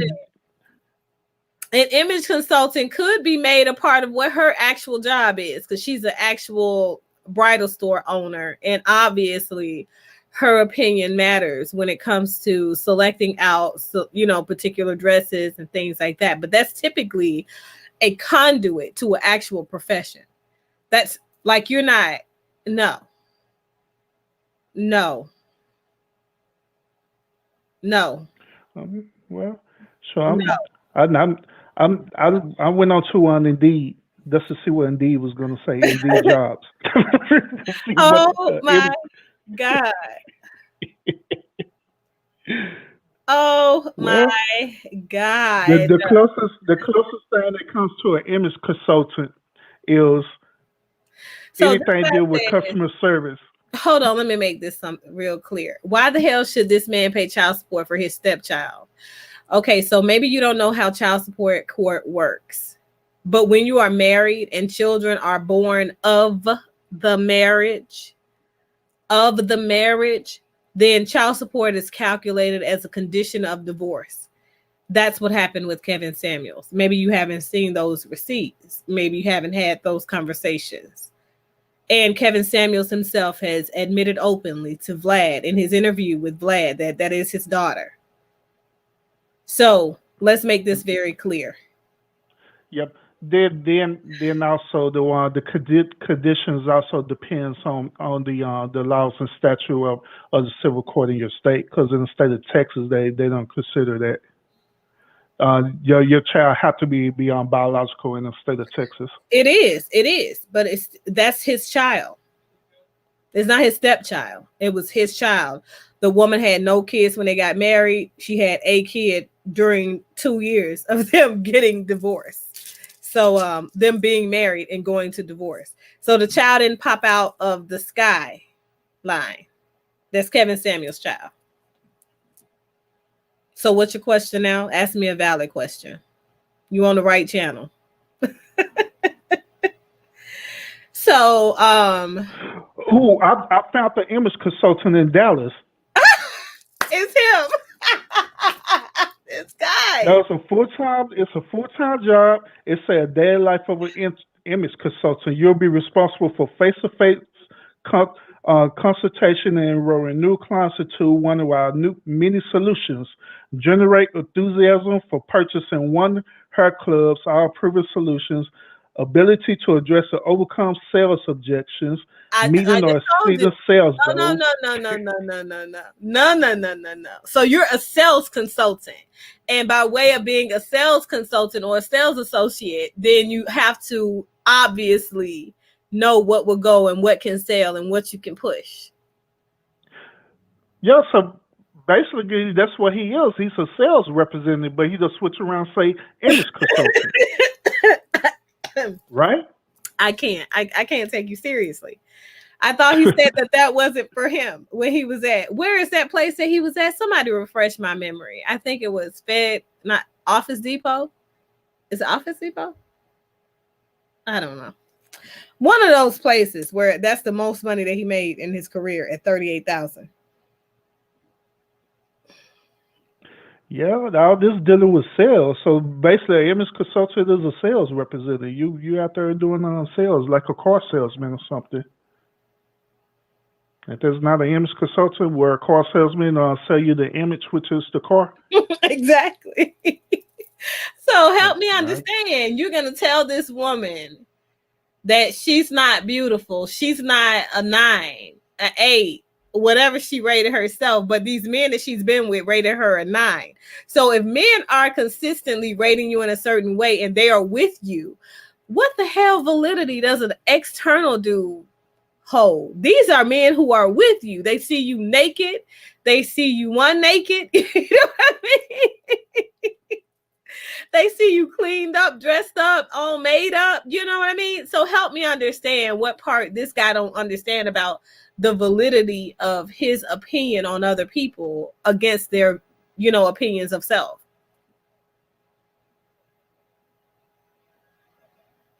Help me understand that part. This your guy. You're supposed to be standing up for him. Oh, my bad. You was talking to me. I was still reading about what this sales consultant said. I might need to apply. Hold on. First of all, sir, you're not going to insult Kevin Samuels in being an image consultant and call him a sales associate. But no. I'm sorry. What was the question? I sure was paying attention to. I'm sorry, because I was just so caught up with this image consultant thing. Oh my god! Like, dang, I need to get a part-time job. Oh my god! Casey said simps will lie to get them draws. First of all, Kevin Samuel say he is not a simp. He is out here image consulting. And these men that she been with know nothing of what she looks like when she gets done working out. So Kevin Samuels ain't telling no lies, and these men ain't telling no lies. Ain't nobody telling no lies. Ain't nobody simping out here. So Rush, I wonder why you didn't come up on the panel tonight. Right, Rush can't defend it. He don't want to look gay. He don't want to look gay. And Kevin Samuels rant talking about he need approval from men in order to be rated as a man of high value. Right. Make no sense. He just said that. He said you are not a high value man unless you got the approval of other men that are high value. Okay. Which was his way of inching himself into I guess better company, more appropriate company, more financially wealthy company. Goals for him, I guess. Buying a prostitute and showing up. So my thing is, if you can't have a high value woman, the high value woman that you speak of on your arm, and she's your woman, what does that mean? Oh, but my other question for you too, urban therapist, was why is it that Kevin Samuels has such a hard time with understanding that the rating that he has for women does not outweigh their own personal view of self in their relationships? Well, that's a good question. And to be honest with you, I really can't answer it because that's according to the theory of Kevin Samuels and wherever he got on in his head. Check out this comment. Oh, the man who labeled her a 9 may not be the same caliber as the productive men who these bras want to take carry them and their children. Mm.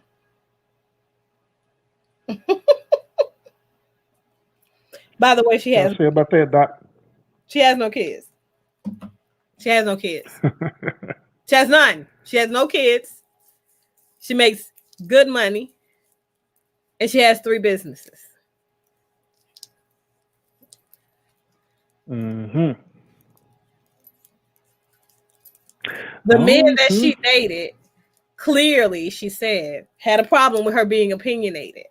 So obviously, and I'm just going to be honest about the options here in Atlanta. If you're dating guys within your means, you know, and higher, right? I'm a doctor. I've dated other doctors. I've dated attorneys, judges.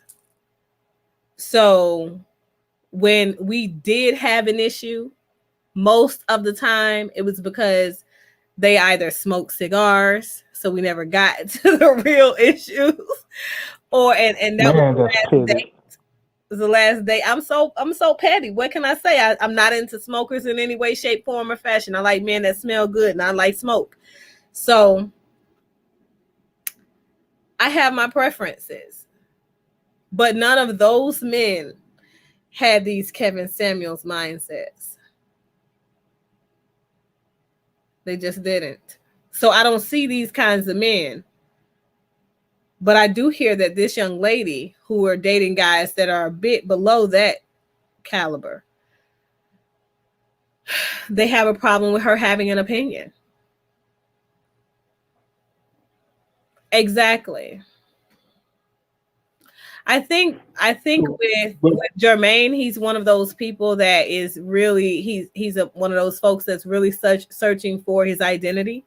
He was married to a woman that's from Africa, and he lost his name and his identity. That's another last name.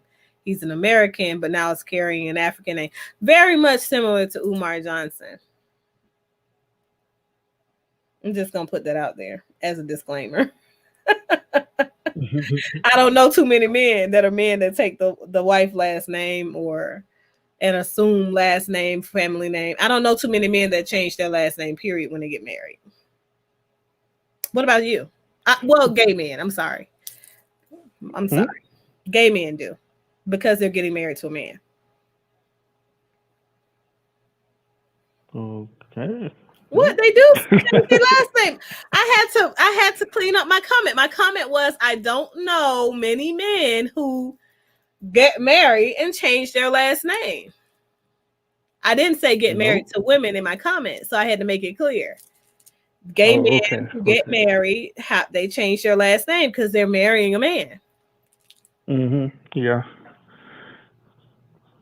Says she can't Yep. keep a man because she's taped her in her masculine energy. I love it. It happens when your profession needs this woman to be assertive. I love it. I love it. I love it. That's what he told her anyway. That's what he told her. It's no truth to that because there is no masculine energy in this woman having this conversation with Kevin. Well, let me put you this way. Hmm. It's a difference between a woman having that type of, as they say, masculine energy, and they using it for the good or whatever situation that they're in, versus using that same type of energy to emasculate a man. And in most cases, that's where when men break up something like that, that's what they're talking about. That it be this certain type of woman who use that energy to try to emasculate a man. Exactly. Um, And Liz Martin, you're right. And that was what was so interesting to me when he had the woman on the line earlier. You guys will see her come back in a moment because he's going to try to use this woman to listen to this woman's call and basically devalue her. But okay. So even if you are still married, right? You recreated your name. And thank you for confirming that. Because we know people that struggle, with a secure sense of self, reinvent their names altogether, themselves altogether.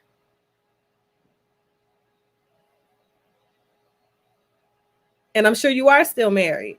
your woman came from a different country, a smart woman who came from a different country would not lose an opportunity to gain citizenship through marriage because it's much easier and cheaper that way.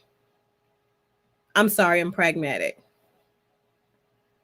Forgive me. I don't want to be like Kevin Samuels. I'm not here to hurt feelings. Okay.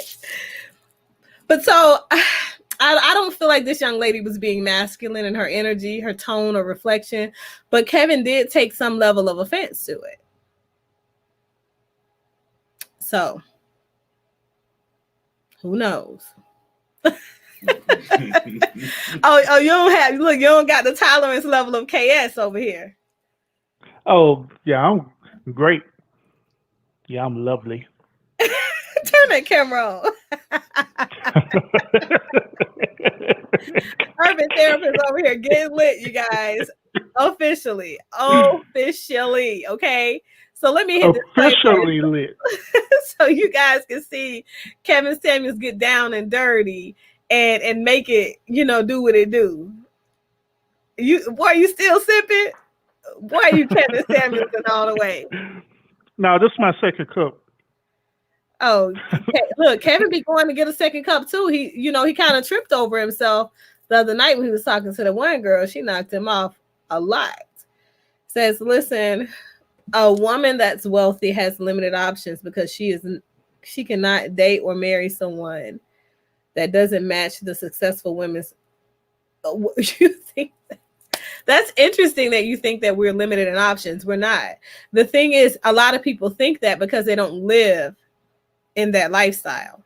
So the options are not limited in any way, shape, form, or fashion. So there are lots of options, just like there are lots of options for people that are in other different tax brackets. However, finding the right energy in life has nothing to do with financial stability in and of itself. That's a part of it. And you definitely want to make sure that you can take care of the woman that you're vetting or whatever. However, it's about finding the right kind of energy, finding the person that you're meant to be with. And if you're meant to be with somebody, they'll level up. That's just what it is. I mean, you might feel that way because I got to be honest, when you were on here the other night and we were talking about some of your dating dynamics and your perceptions around dating based on some of your exposures and experiences, I don't think that you've allowed yourself to heal through what you've seen. Shit. I'd be pretty fucking traumatized myself if I were you. Just gonna be honest. I'm just glad that I don't have to be a man dating in America's market right now when it comes to people in, the ins and outs of the middle class and below. Yep. Dr. J, I do have to agree with you on that though. For how the way a woman will date a man or actually be married to them. Mm-hmm. Now this is my transparency right now. I'm in the middle class earning bracket right now where I'm roughly earning about $50K somewhere around there a year. But however, my wife, she earns more than me. She earned more than me even before we started dating. Whatever, she earned more than me. Mm-hmm. Now, the reason why we're together, it ain't just because of our earnings, how much we earn, but it's because of the energy that we share with each other. Mm-hmm. And that's one thing that matters more to her than anything, than even money and stuff. And I know it's more than she mentioned this earlier too. She had mentioned that women will put up so much with a man before a woman will finally just give up on a man versus a man to be the other way around. That statement is very true. A woman is very accepting, depending on that type of woman. She's very accepting. She'll work with you and everything. You know what I'm saying? As long as you're doing your part. And Yeah, so even with a lot of men, remember when I talked to you guys about the dynamics of the maturation process in the brain for males versus female? That's not a or a point that I'm proud of, because obviously I have 7 young men out here, you know, versus 4 young girls out here, you know, and more women. But the reality is the male brain and the female brain are very, very different in a developmental sequence, and how maturation catches up for a female versus a male, how that process starts much sooner than a male. Females will always outpace men when it comes to emotional intelligence, because your brain develops slower than a female's in that area, and we've seen that. Hundreds of thousands of studies over and over have shown us that on 10-year longitudinal studies. And we're on the next one now, because it's like, you know, it's a hard pill to swallow, but it's the reality. And we have to understand that the way that women process emotional distress is very different than men, naturally. And I know that the Black community think that the mindset, or that term, what is that saying? You can't cry because you're a boy. You know, don't cry, you're a man, be a man.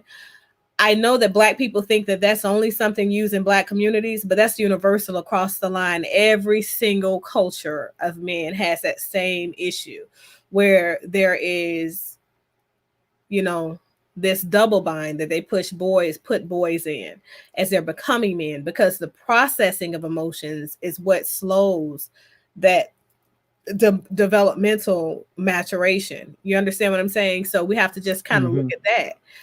Say having negative dating mating experiences is just a part of life. You have to vet people on a case-by-case basis. I totally agree. But I know that Rush definitely has those traumas, and I'm aware of that. And that happens with a lot of, I see that happens more often in Black men than any.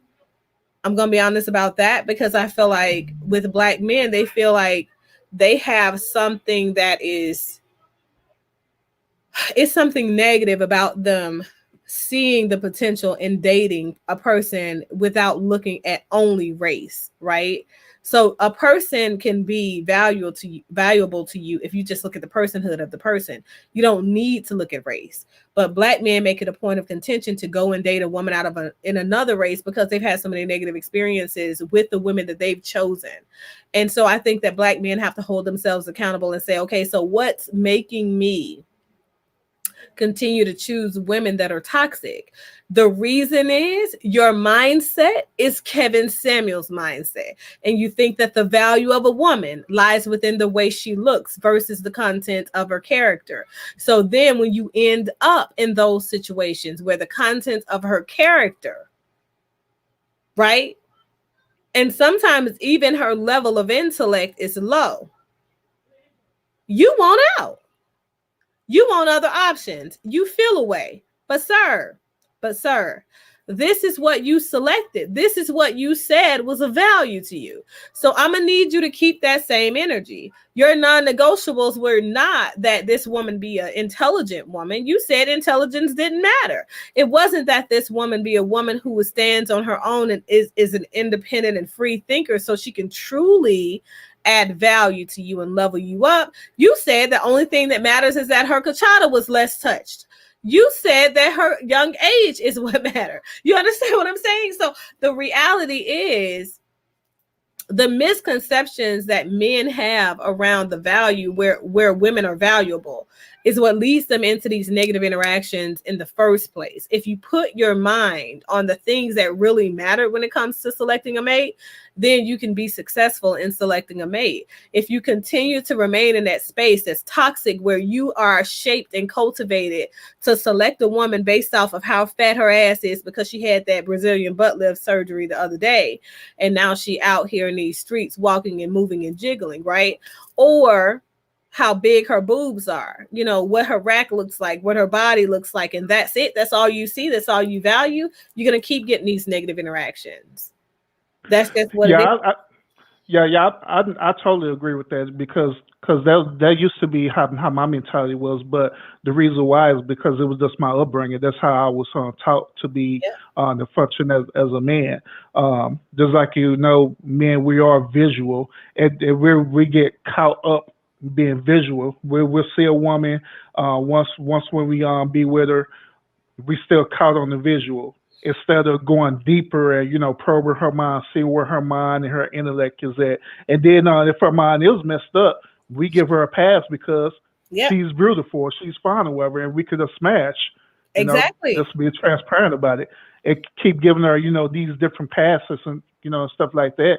That we end up getting out of these relationships that we be thinking like, oh man, she was this and that and that, but not taking accountability for because we the one who originally chose that woman, what I'm saying, to begin with in the first place. And that's what had to happen with me. I had to evolve from their way of thinking out of the way. And it was interesting So to me, or even earlier, Kevin Samuels like, well, no, women, you got to be competitive out here. You got to have this, boom, boom. Like, because, it's way more women than it is men. Like, you got to be competitive, have a competitive edge. Why you think men, compete for this or that? You're talking about men competing for everything but what he should be competing for, right? It's natural for a man to be in competition and in the hunt for a good woman. That's a natural element. Just natural, period. Regardless of what animal species you go and you look towards, that's natural. Period. Yep. It doesn't matter. So the problem I have with Kevin Samuels is that he really thinks in his mind that because he's finally got a little bit of money, he finally can swipe his card without worrying about it declining, right? Go get fried chicken and mashed potatoes.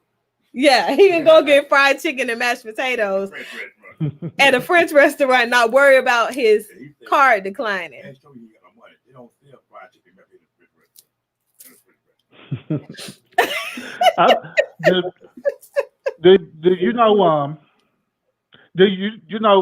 I can actually relate to him about that because it used to be a point in time where I didn't have the income or anything like that, where I literally had to just start over and I not have to worry about like, dang man, I'm gonna have no money, at least get a 2-piece chicken or what.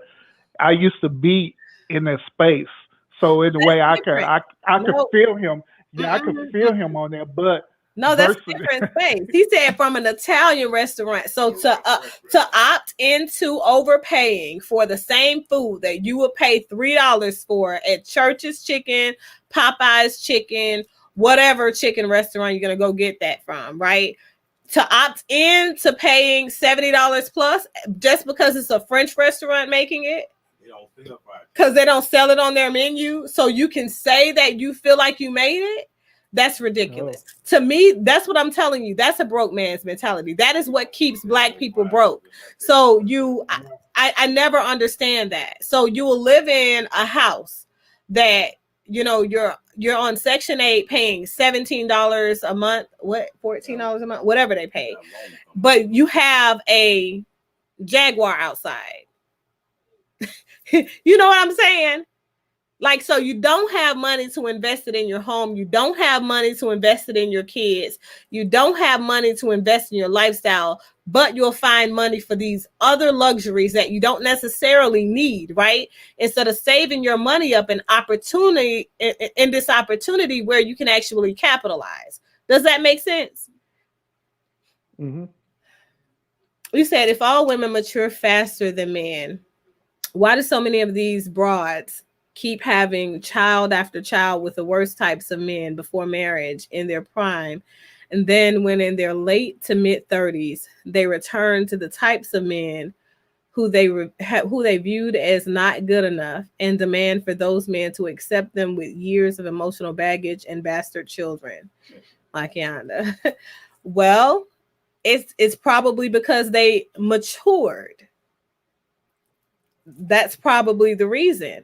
And it's probably because when they were with those people that were not producing good fruit, and being productive in their lives, those people were immature. Because the reality is, and thank you for making my point, the reality is when a man and a woman have a child and they didn't, expect to have a child, the man and the woman now have to step up to the responsibility of caring for that said life, because that's just called being an adult. So if you're saying that by being an adult and taking care of the child that they made together instead of going to get an abortion, to cover it up, or walking away and leaving the child with another parent independently, that's some kind of lack of maturation. Help me understand. Make it make sense for me.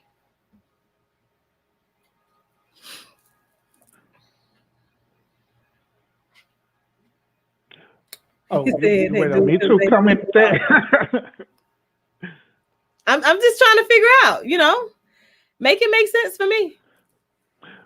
Well, I think Jermaine comment is dealing with once again that type of woman, that mentality that she is, where she end up getting with these type of men, end up having a child with these different type of men.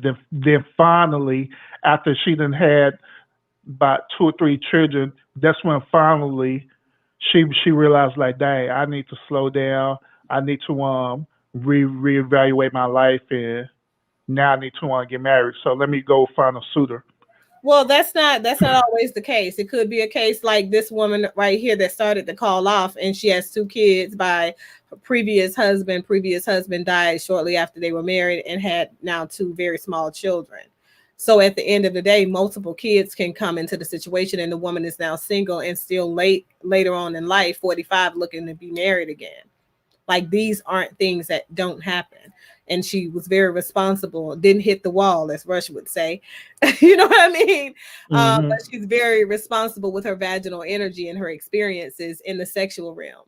So, to make an assumption and say that, women have had X amount of relationships with this person, that person, and that's a point of contention that says that they're a horrible woman, or they've hit the wall, or they have less value, that would be extremely immature. Because the first thing is this: women don't devalue over time. You got lots of women that work brothels for ages, and then they married a man and thought, and after him having sex with multiple women, million of women, that's the best sex he's ever had.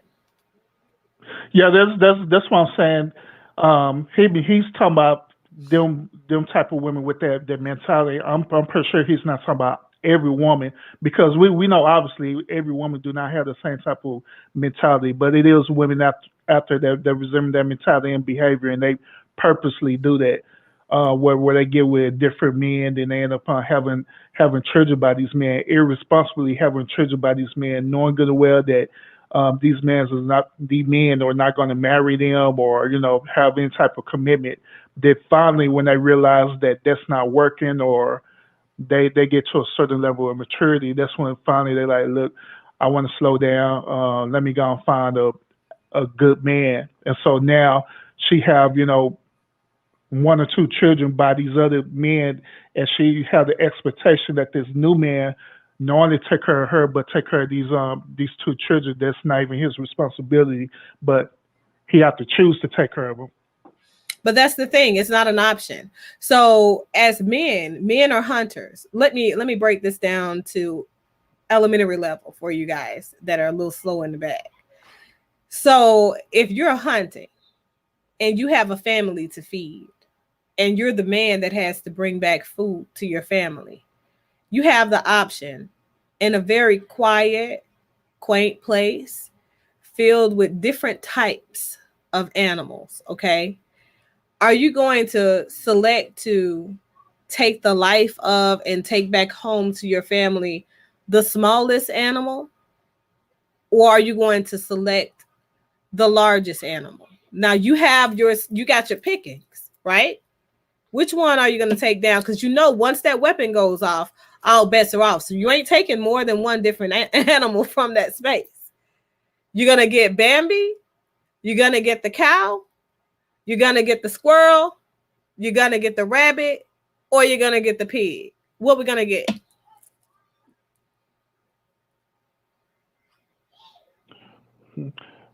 Well, it depends on that situation, Doc.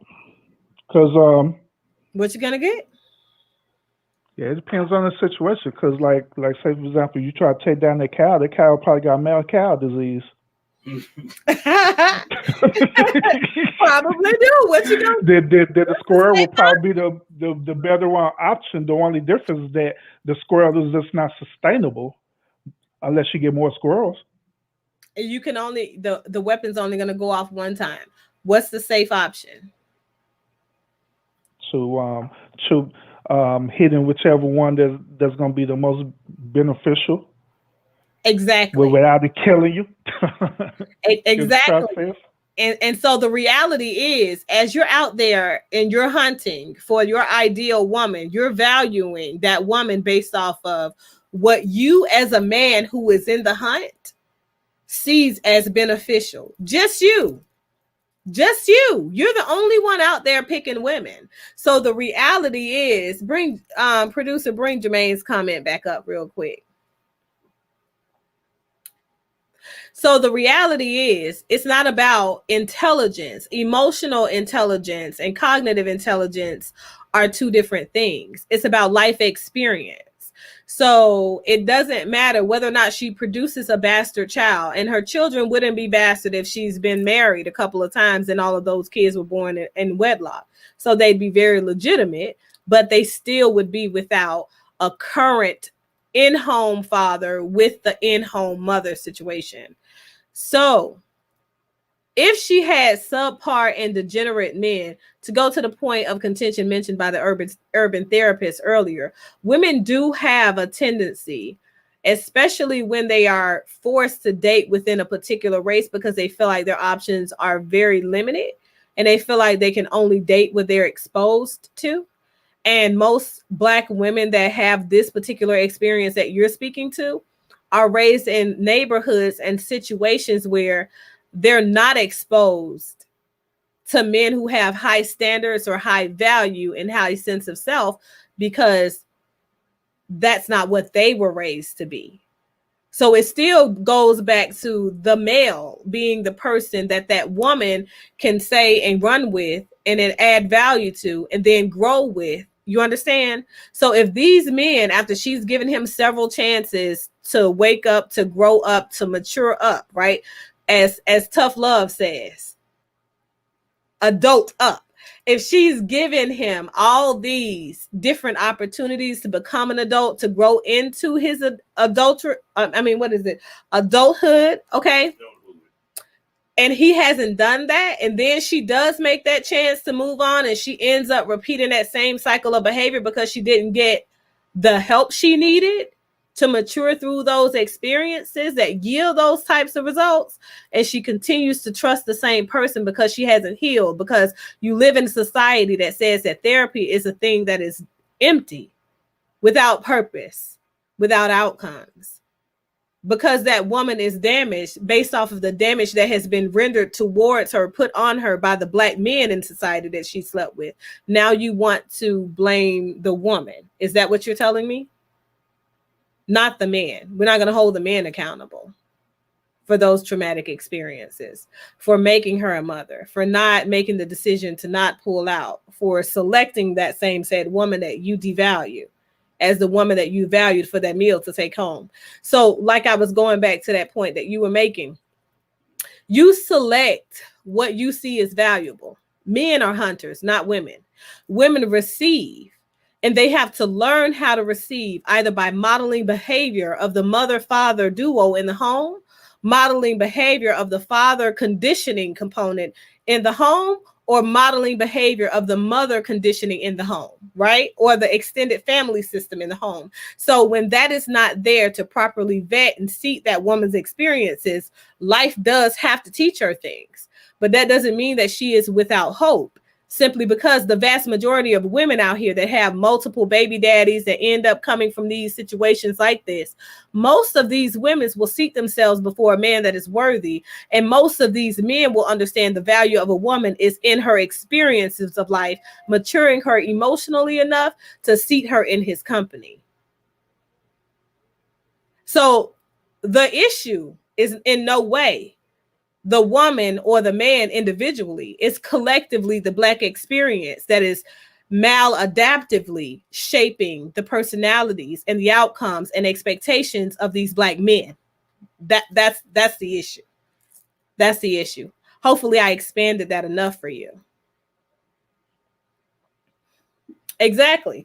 So the reality is, if the man is out here choosing these women, you have an option to not choose a woman with kids, right? So if you're a man who is not choosing a woman with children at all, then you don't have access to those women with kids. You know why? Because you don't choose those women with kids. You know why? Because those women don't appeal your senses, don't move you. You have no use for them. So you can't even see those women. They're not even on your radar. So the question to me is, if you are that man who is desiring a woman who doesn't have kids, why are you even fishing in a pond with women that only have bastard children? Do you not qualify for the woman that you say you're looking for? As Kevin Samuels will say. Somebody call Kevin Samuels, because I'm gonna take this thing to church today with his whole suit and background. Right.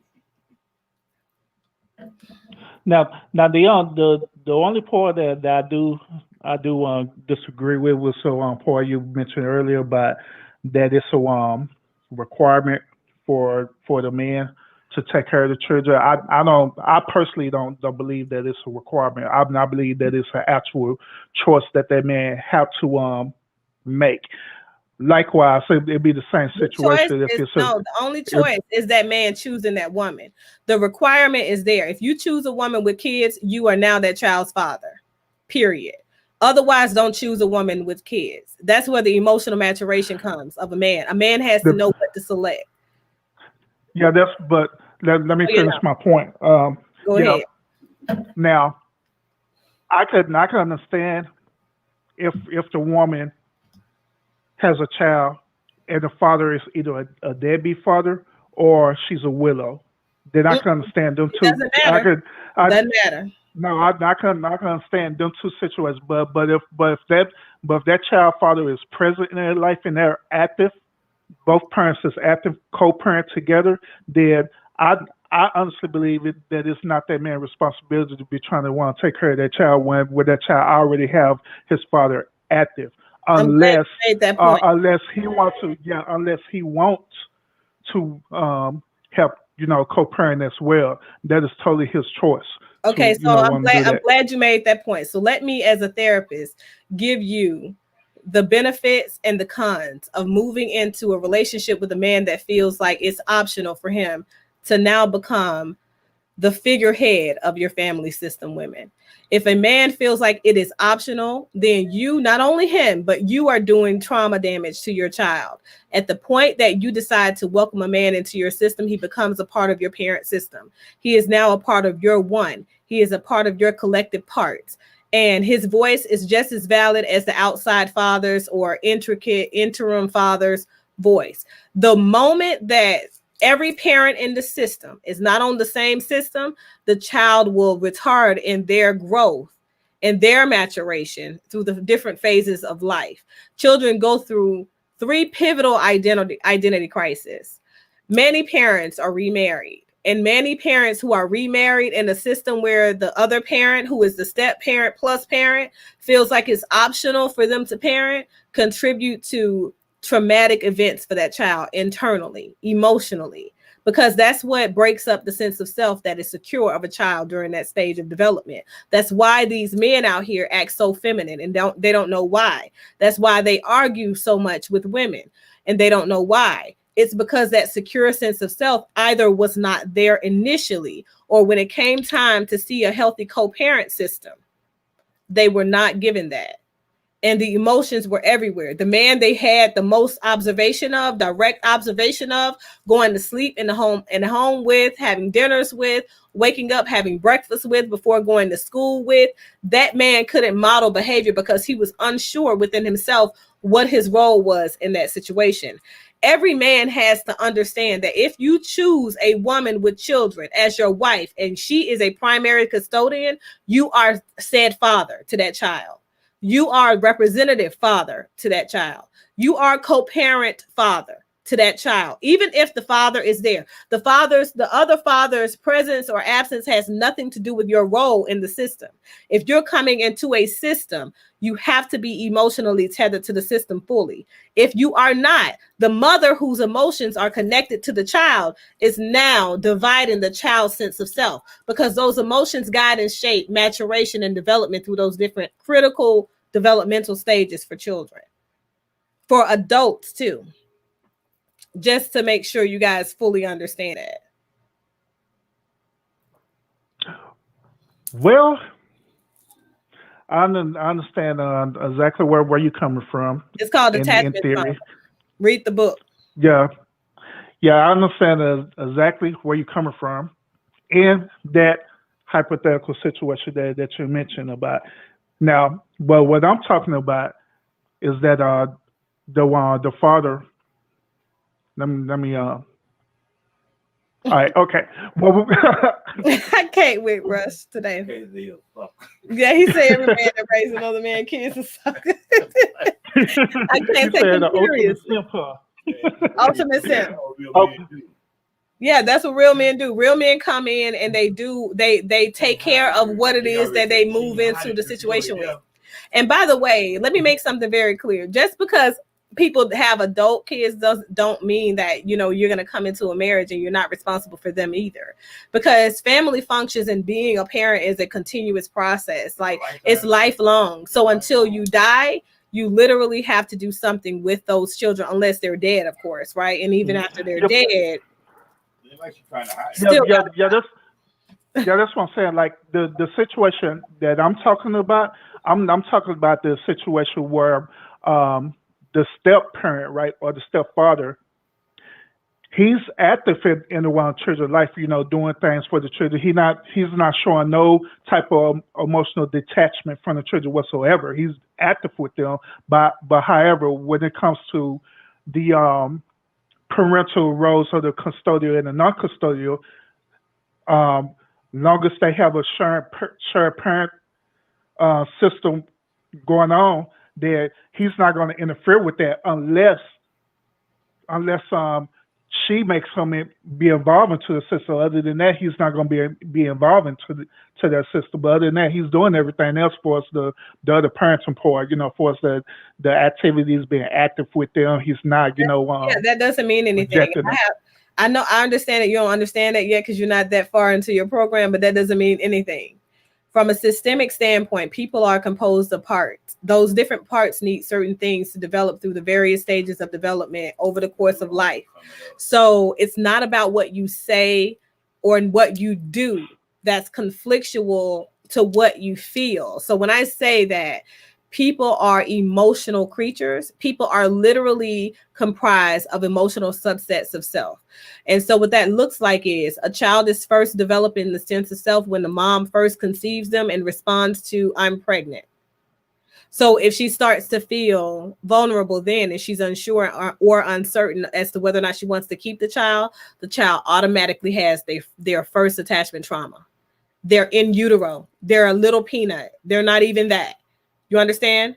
So literally the child is not about what you say. It's about how you act in accordance with what you feel. So if the mother is noticing that you take a back seat because the father is there and she doesn't know how to convey to you, hey, I have this expectation and this is important to me.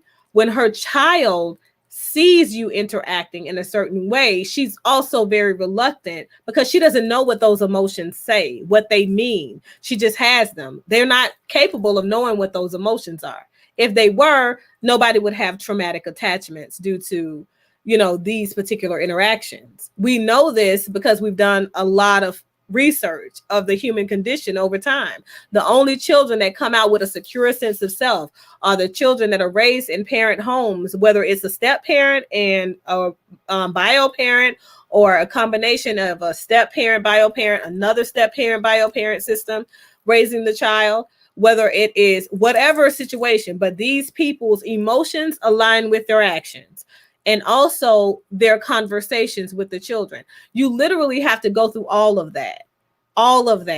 Your children have to know that arguments happen in relationships. There are healthy ways to resolve conflict. They have to know all of these things, but parents are ill-equipped to have children because they don't have a full-on understanding of the psychology of the human conditioning.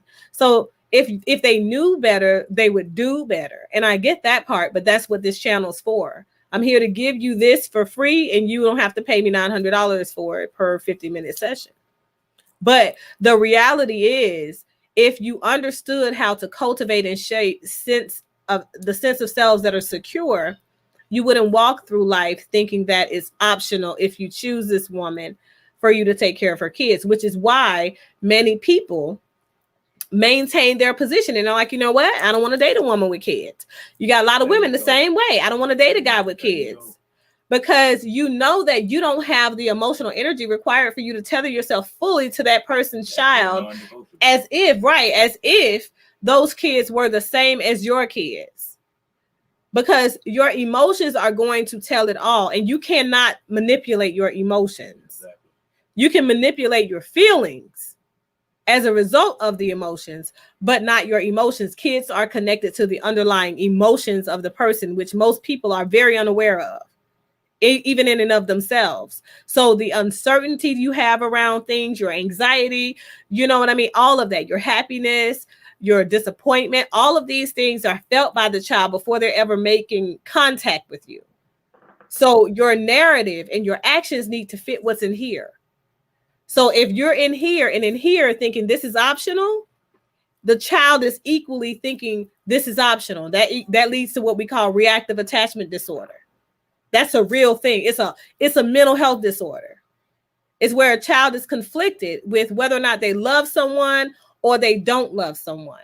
They act out in school. They typically look like they're ADHD. Why do you think all these diagnoses keep coming up in these kids? Has nothing to do with the behaviors in and of themselves. It has to do with the emotions that are misappropriated because kids don't understand the emotions of the parent system that are handed down to them.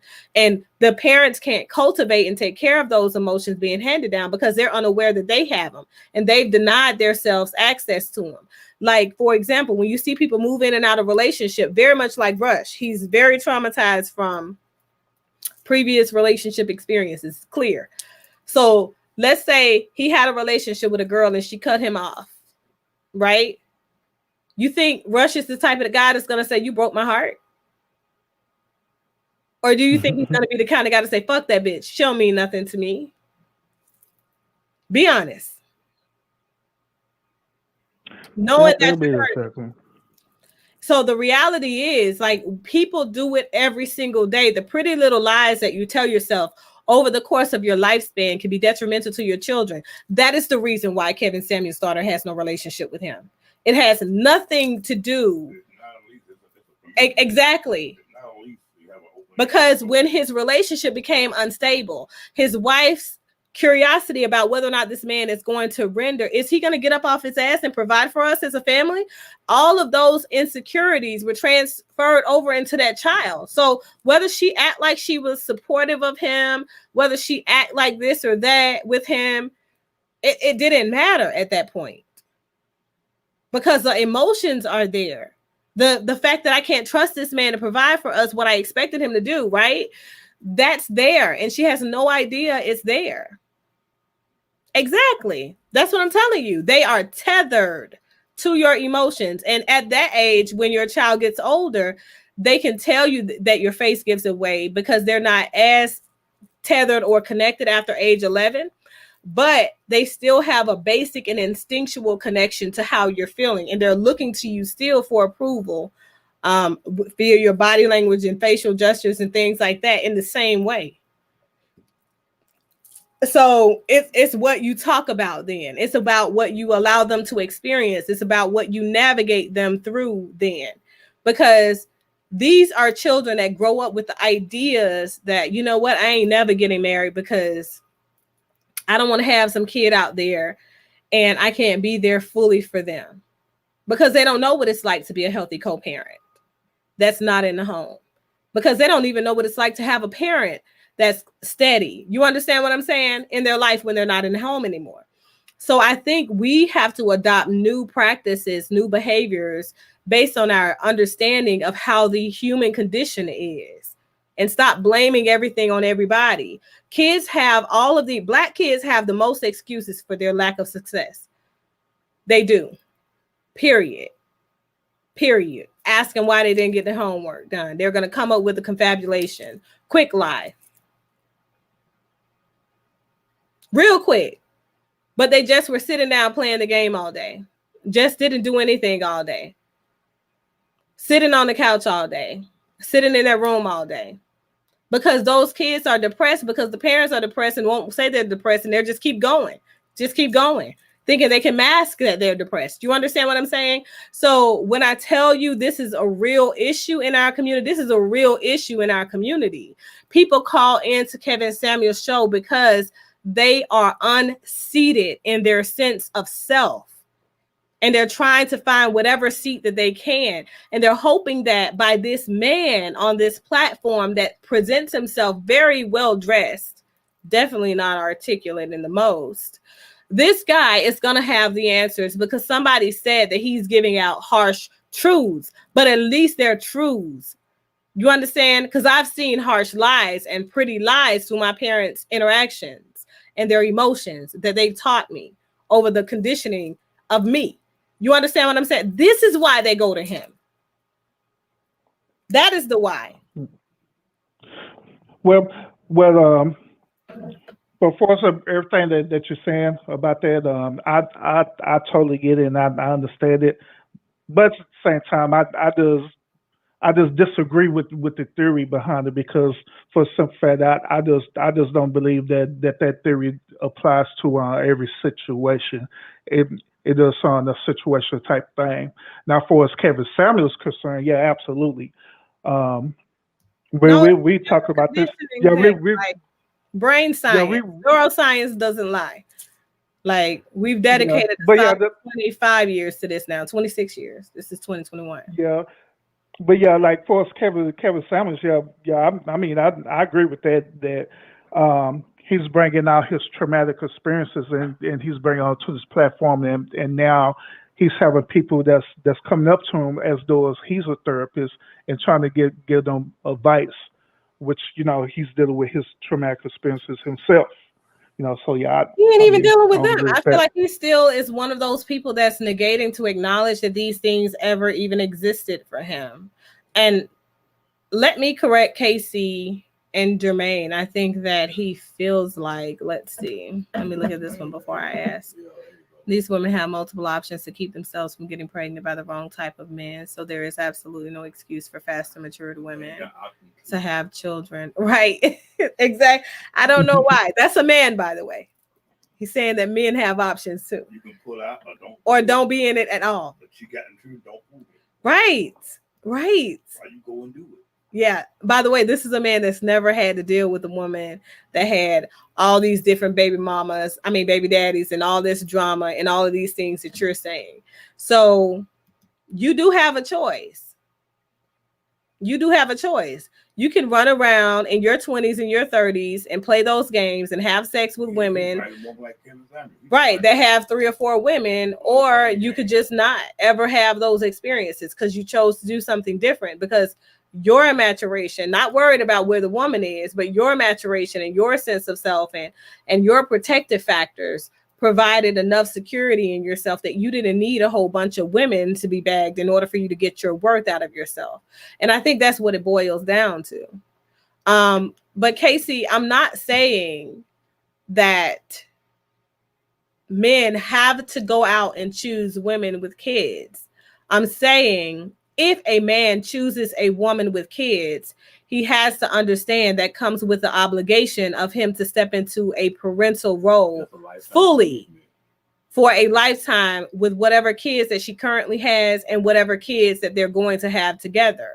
Because, and I'm not even going to I don't think I have enough time in this show to talk to the damages done when you have other kids after you've stepped in with the optional mindset. Like, that's a whole nother set of issues. Exactly. That's a whole nother set of issues. You're creating discord and division amongst the children born of that same woman.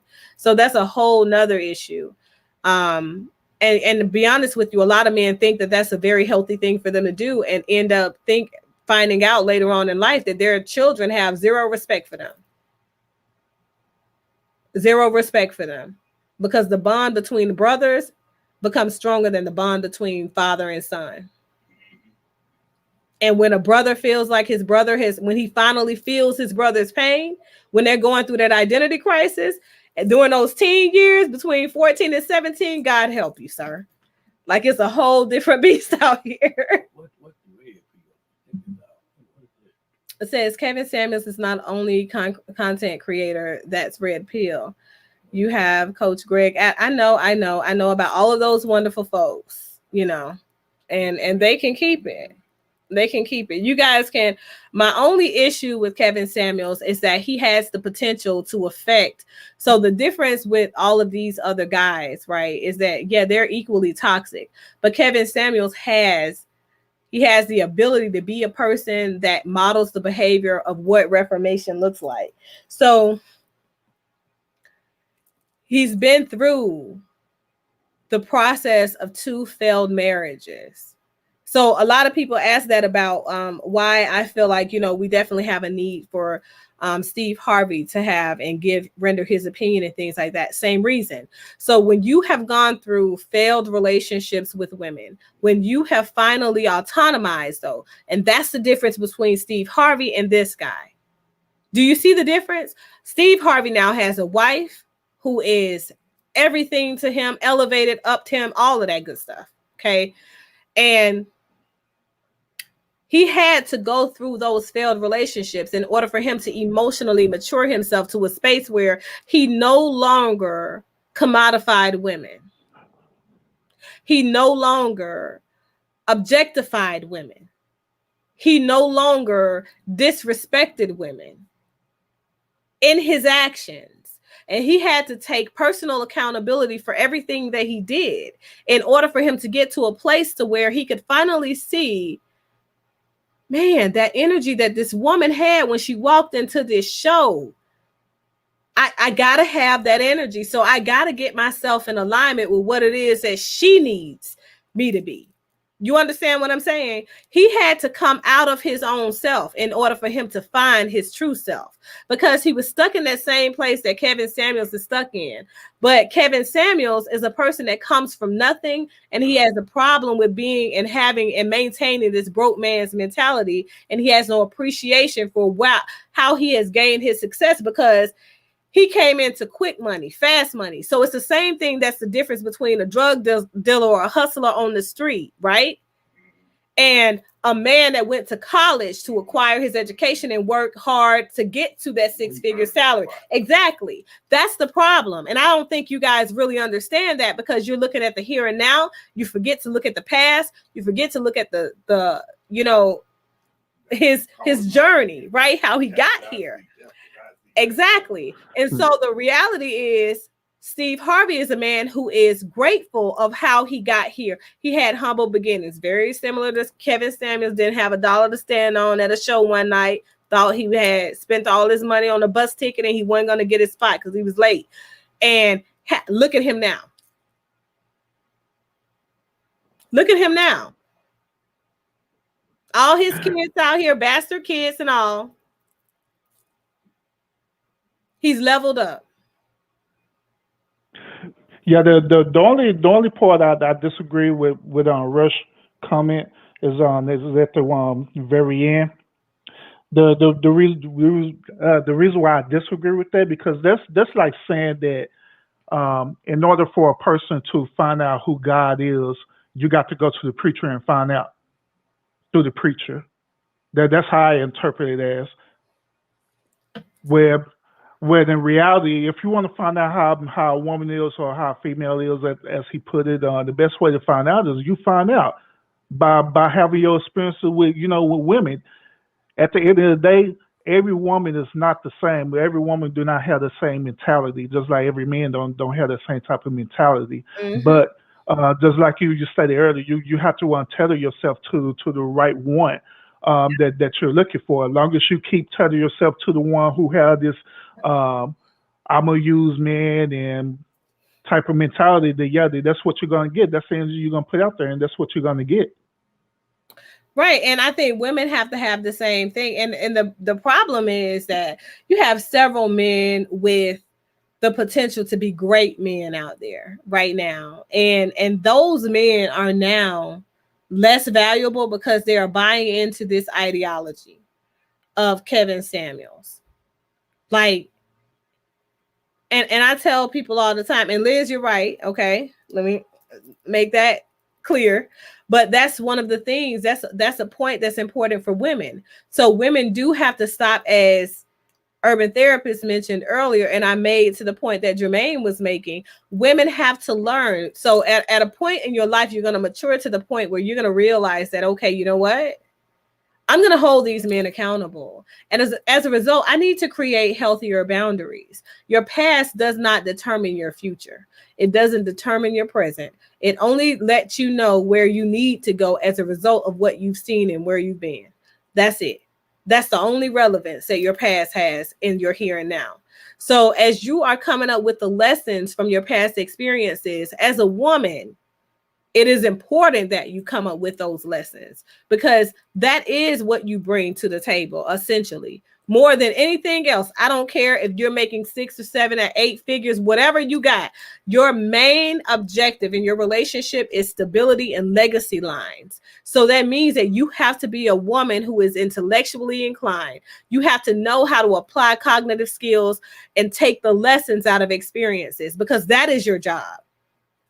That's your primary purpose. And so you have to keep that man tethered. That means you hold him accountable. That means you have healthier boundaries when he comes on board. So he knows, yeah, I may have been a whole hoe out here in these streets for 30 years of my life, but today I'm going to get it together, because I want this queen. I want this legacy. I want to leave this earth having left something of value that says I was here. And that's what it is. That's what it's about. You cannot have these ideas that say, okay, you know what? I'm just going to step in as equal to my man, and we're 50-50, blah, blah, blah. No, that's not it. Because you can't help him level up if you're 50-50. You're out there doing the same thing that he's doing. You're out here trying to catch a bag, get a bag. He's trying to get a bag. Who is the balance? Who is the balance? Where is it?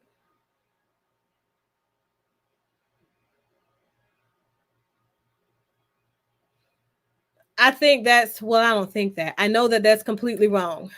And based on your guy, Kevin Samuels, he had a girl on here that was a jump off, and she got pouring out there, and he told her she had great odds. So no.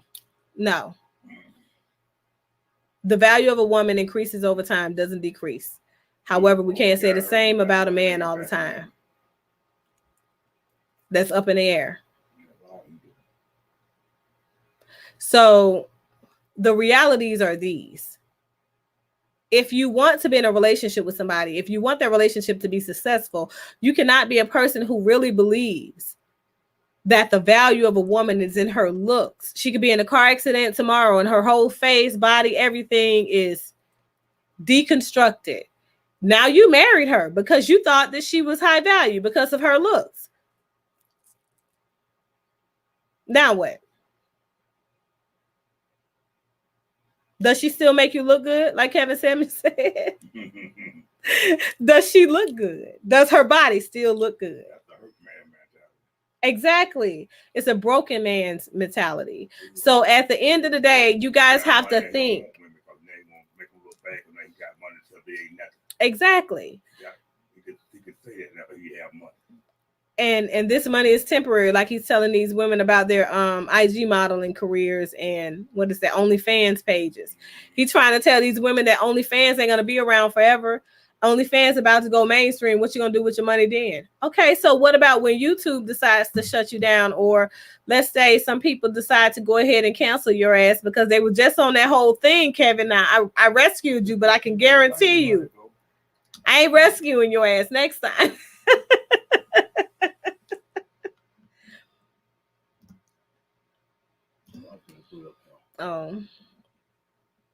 Every person has the capacity to change. If you don't change and evolve, hang it up on your life. Exactly. Let me let you guys get to this point so I can show you guys what happens when he gets real upset and get real disrespectful. Start the same place. Counseling. Tony. If that's you, have you gone to see a counselor? Therapist? No. Well, then that's where it all starts, because most women don't want to have sex on camera for money and then think they're going to go have a normal and healthy functioning life. He just Now, told I've the seen other this happen, but porn star. that's the one of the first things, because you have to answer that question for somebody.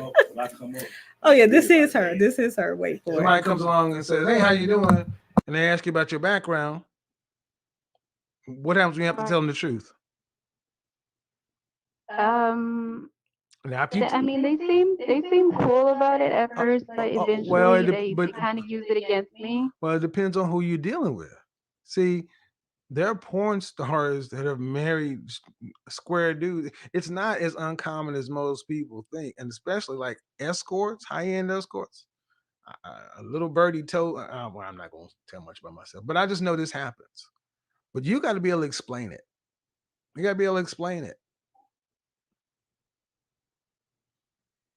You got to be able to explain why you did what you did. How long ago was this? Was my early 20s, So how long ago? almost 10 years ago. All right. Is this stuff still in circulation? I mean, I would imagine. I know one of my exes came across it, but Okay. How tall are you? I'm 5'6". Dress size? I don't know. I think I'm like a 3 or 4. How much did you weigh your last weigh in? I'm 127. Now here's where it has to. Did you do? Was it just normal? Was it just typical porn, or was there any like? Is anybody hearing the group shift in the scenes conversation? I'm just saying. I'm just gang saying. stuff No. on any. No. That matters, because when you start, the more extreme. Okay. No, yeah. Was it guy on girl, girl on girl? It was just like me and a guy. So guy on girl, guy on girl. So, did you ever do more than one performer in a scene? No. All right, that's something to work with. If it's been that long, you're still gonna have to explain it. You're still gonna have to explain it. So, what is it that you want out of life, though? Do you want to? I mean, Well, because I would like to get married, but like I said, that's been an issue with my last 2 relationships where look, I I know, tried I to know be 4 honest women right about it. now. I know 4 women right now who were former former stars and former escorts who were suburban freaking housewives living just. Yes, it happens, but you have to be much more deliberate about it. If you want to be a housewife, for what? Do you have any kids? No. Do you want children? Yes. Okay, so that's another thing. Um, unless you plan on going to do a deep clean of the web, you're gonna have to be able to explain mama's background, which happened. Right. Every woman who's been in the industry of some sort has had this. Well, I mean, ask yourself a question. What do you think happens to all these women who've ever had sex on recorded sex? Do you think they all just lived a life to where they died, or did they go on to live normal suburban lives? I don't know. That's a good question. I've been Most kind of them went on to scared live normal about looking. suburban lives. I know a lot about this subject. I'll put it to you that way. I'm not gonna you now. Here's the thing: if you serious, you're not gonna chances of meeting a senator or a congressman. But no, it's certainly not over. But you got to be able to explain what it is, and you got to have your head on straight. That's more than anything else. Where's your head at? Because if your mental state is not right, that's what guys will be more concerned with initially. Number one, number two. I can't even see you. Do you live in the north, east, south? What part of the country are you in? I'm in the South. Uh-oh. Are you in Atlanta? Close. That's a good guess, but All right. I'm not in Atlanta. Okay. What would you rank yourself on a scale of 1 to 10? Face. You can't use 7. You said my face? Mm-hmm.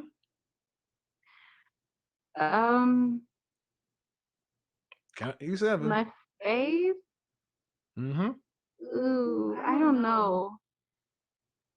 A 3? That's ugly. You're unattractive? Well, I mean, I haven't been told that I'm unattractive, but I don't know. I feel like I could be better. Okay, I don't know, ma'am. You're not on camera, and I don't have a picture. If you're a 3, you got bigger problems than porn.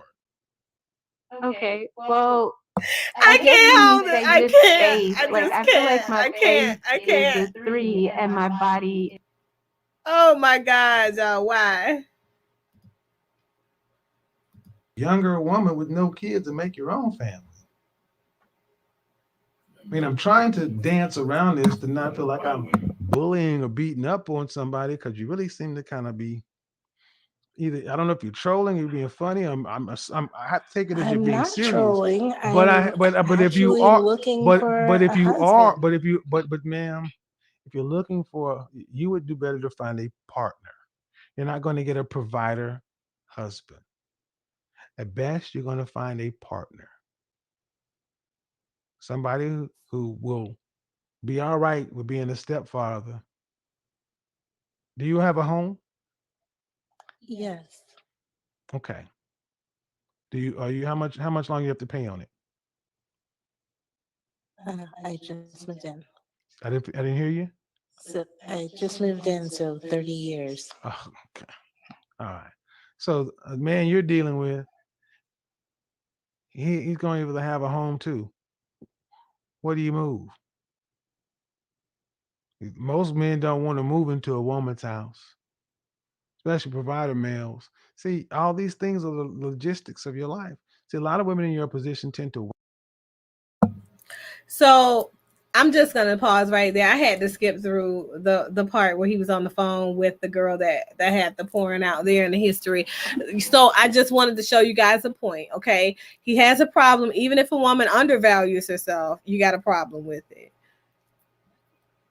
Because women, we don't look at ourselves and think about numbers or any of that. Clearly, nobody thinks about that.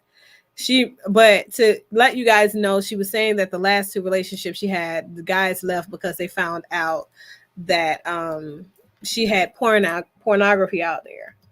Now, official urban therapist, you got to come in here. You got to save your guy. You got to save your guy. You said that you were defending him. Yeah. He's still telling this woman she has no choice, no possibility of moving forward with any success in life. And this is the same widow from earlier. He just told that woman that was in her 30s who has porn out there on the internet of her having sex with a dude that she could go out here and be a suburban housewife and get a husband. So what are we doing? In the same conversation. This is the same night, the same show. I can see if you had different nights, different energy, all that good stuff. Uh-uh. Uh-uh. Mm-mm. Mm-mm. Make it make sense. Make it make sense, Kevin Samuels. Where's Jermaine? Jermaine done jumped off. I ran him off. He should have heard this. But no, seriously. Accountability is this. Them kind of men on the Bible, they don't Yeah, know. I was trying to help Kevin out as much as I can.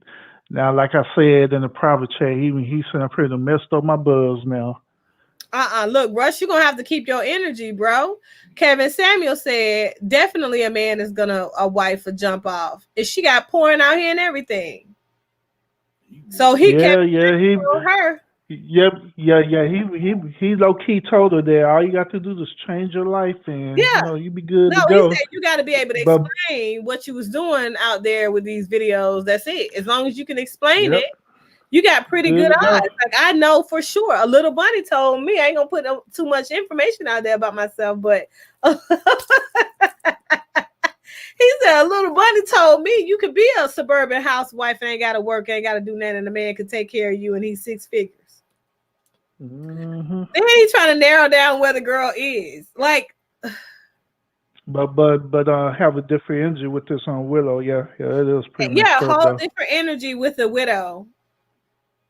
And it's just so interesting to me. He told her, "You're never gonna find a husband," and you can tell he has a broke man mentality because here it is. He see her having a house as a bad thing.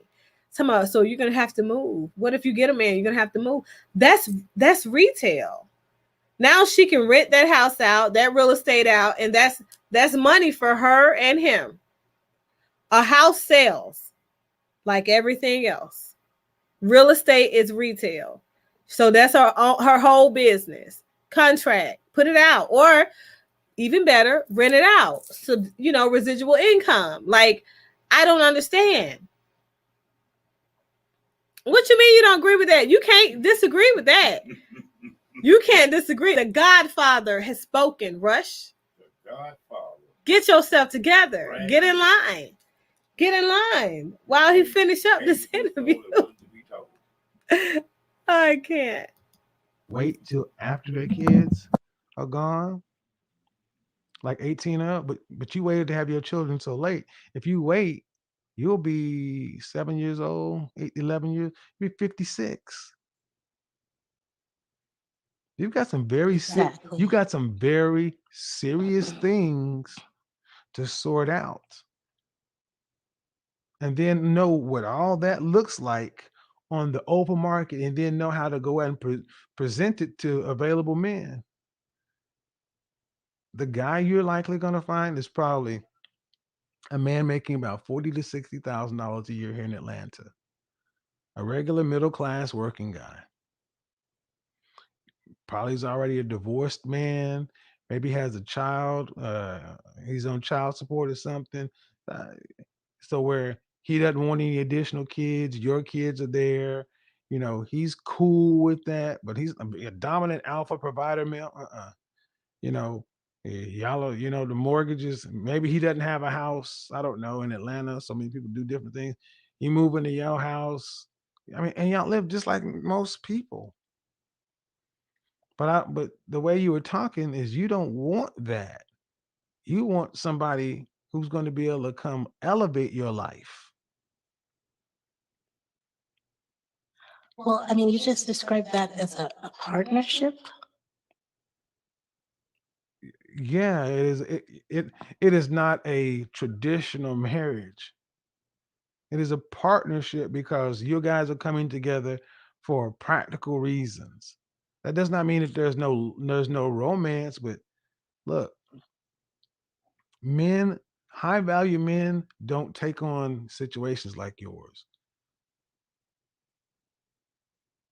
Men who Okay. have fewer options are more willing to take on situations like yours. There are men out there who don't want to die alone either. So he's like, well, I really can't get much better than her. Yeah, you're gonna have to settle. Y'all gonna have to settle for each other. How else can I say it? He'll settle for you and you'll settle for him, and y'all just do like everybody else does, or he'll just live over there and you'll live over there. But what I'm trying to get you to understand is you can't get up here. Not realistically. And most women, when they think about a man, they think about a man that's going to elevate. I'm going to increase. No, maintenance is what you get. Somebody in the house, somebody to cut the yard. So I should be looking for the maintenance man. Yeah, I'll give you as much as I can. I'm telling you, at your age, with what you got going on, I don't know if you know any 45-year-old women with 2 kids under 10, and who make $55,000 a year, who's average looking, gets any well-off men. I hear you. All right then. Anything else? Got to book your session. Can't call back in on this topic. All right. Well, I thank you. I thank you for your advice. All right. Have a good night. Bye-bye. Bye. Guys, I have to take it as being honest. Look, guys,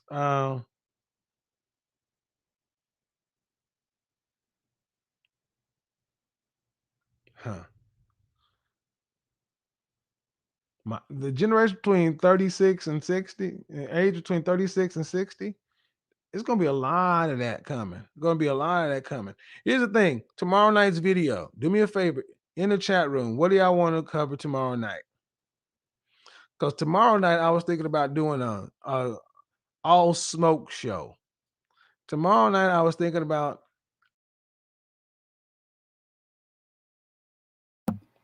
All right, so that's it, you guys. I didn't play the part where he bitch pleased her a couple of times. He bitch pleased her twice.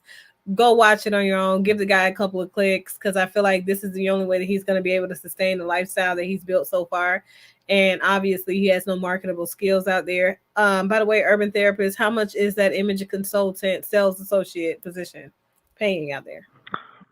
They saying you can make up to 80,000. Well, shit, he can make up to 80,000, but he damn sure not gonna make the money he making on YouTube. So go give this guy your clicks anyway. You know what I'm saying? I ain't trying to knock nobody hustle. I am not. Okay. I just feel like, here's the thing, guys. I want to be extremely transparent with you folks. I know that some of these things with Kevin Samuels, I'm extremely comical and all that good stuff, because I do find him to be extremely entertaining.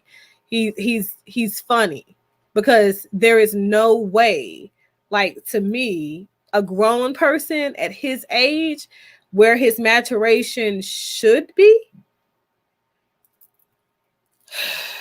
no way that a person really thinks like this. So I'm really thinking that I do believe he was in that whole marketing position for a brief moment or whatever, where he leveled up after he bought the escort to a company function. I believe that story. And I feel like as a result, he's really good at marketing. So he's just kind of like marketing, and that's it. So he's what you guys call a troll. I feel like that's what he is. I don't feel like I can't take him seriously. I can't take him seriously. At no point during this call did he disrespect the woman that was calling in and said that she had the sex tape out there in the past and stuff like that. He just told her, look, once she said, hey, I'm 100 and this many pounds, 120 something pounds, as soon as she said that, he backed off, and he was real. He was like, where you at now? What we talking? In the South. Where in the South? Like, can I come over tonight or like tomorrow? What fits for you, your schedule? Like, because I'm there. Fuck. Told her that she could level up, basically proposed to her. Basically, you could get a high value man. I could see you having a high value, high earning man and be a suburban housewife and all that good stuff, girl. Yes, you can get it. Told this woman who's a widow with 2 kids, yeah, bitch, it's over. It's crazy. Crazy. Yep, I agree. Well, Madam Spray, I not try my best to try to help Kevin Samuels out with this particular video. I really did, but there's a lot of anomalies that was occurring here, and I'm not gonna put myself out there like that on the street as though I co-sign what this dude is talking about. There's some stuff I agree with. There are other stuff that I disagree with. That's what it is. I just can't. So let me do one. There was a guy that I had on this channel one time. God, I wish I remembered his name. But there was a guy that came on here one time and he was like openly, yeah, I got kids, but I don't date women with kids. And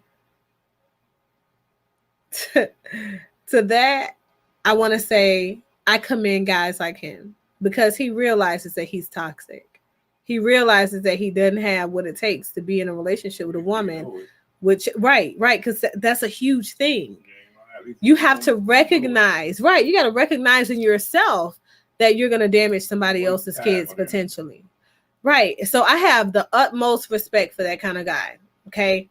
But for you guys that think it's cute for you to sit back and judge women that have children, or for you to think that you can judge women that have children when you a whole father that's an absent father, that's a non-custodial father out here in these streets, you made somebody that same woman. How contradictory is that? Right. But you have kids, in a greater point of contention is this. You have kids with a person that has custody of your kids, right? And so you're on child support. So your income level just decreased, but you're the man and you're supposed to be the provider. Yep. And it's a potential that she's not going to let you see your kids when you need to see your kids. So the trauma that's going to happen to your kids, and I'm going to be pulled into that, right? And at some point, I have to play stepmom to this kid that's traumatized, that got all this crazy stuff going on between their parents. Yeah, no.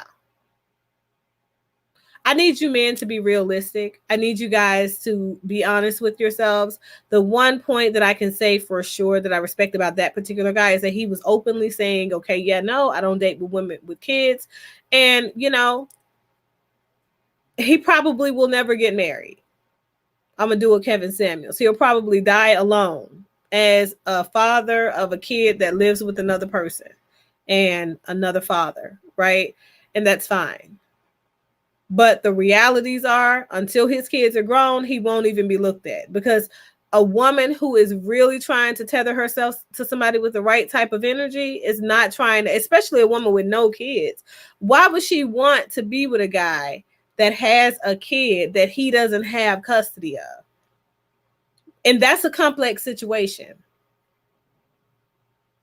Okay? That is a real complex situation, especially if she wants to one day have kids, because then her kids are going to be looked at as, oh, well, my daddy wasn't there for me. Do you see what Will Smith's oldest son is going through? Like, I don't think you guys have learned from that. The Black community needs to learn some lessons. See what Will Smith's oldest kid is going through. See how his younger kids have responded to him and his wife as a result of what they put Trey through. I don't think you guys are watching. You're not paying attention. The shit's right there in the stand. You're going to walk in it anyway, huh? I guess. Maybe you guys really think, you know, that, you know, those are just anomalies. It doesn't happen to everybody like that.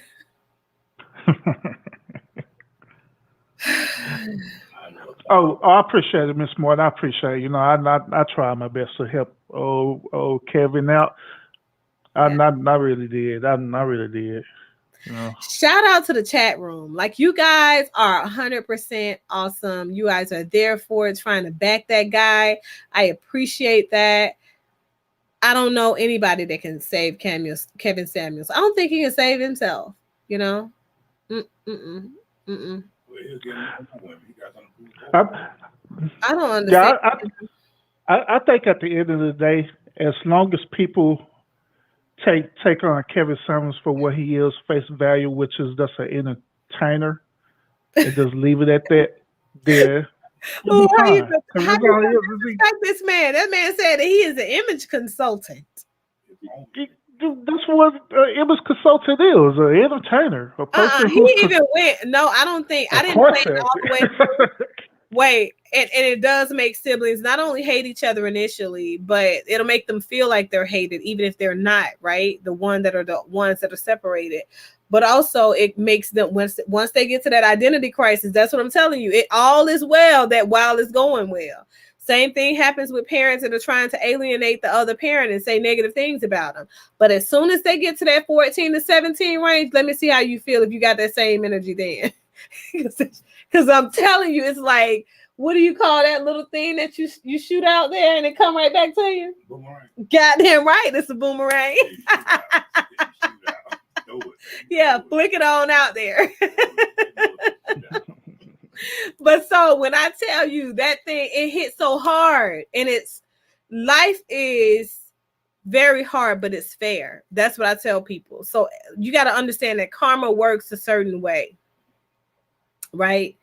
And even though we call it, lifespan development, it's still karma. Shit eventually got to come back down this creek. We may have seen it go that way because the water was rushing that way. Eventually, it's got to come back here. Are you still going to be here? Mm-hmm. So you have to mature to a place where you understand there are things that happen in life, and as a result of the things that happen in life, you have to grow. And your growth looks like you're not a negative person. So if a person isn't somebody that you resonate with, just move on. If a person has kids and you feel like people that have kids are beneath you, move on. They don't have to be exposed to your negative energy. Don't make them. If a person eats, what do you call it? What is the stuff they eat? Sushi. If a person eats sushi and you don't like the smell of raw fish, or you don't eat fish, move on. Why do people continue to put themselves in situations where they feel like they have to continue to devalue and deflate the sense of self of other people? Mm-hmm.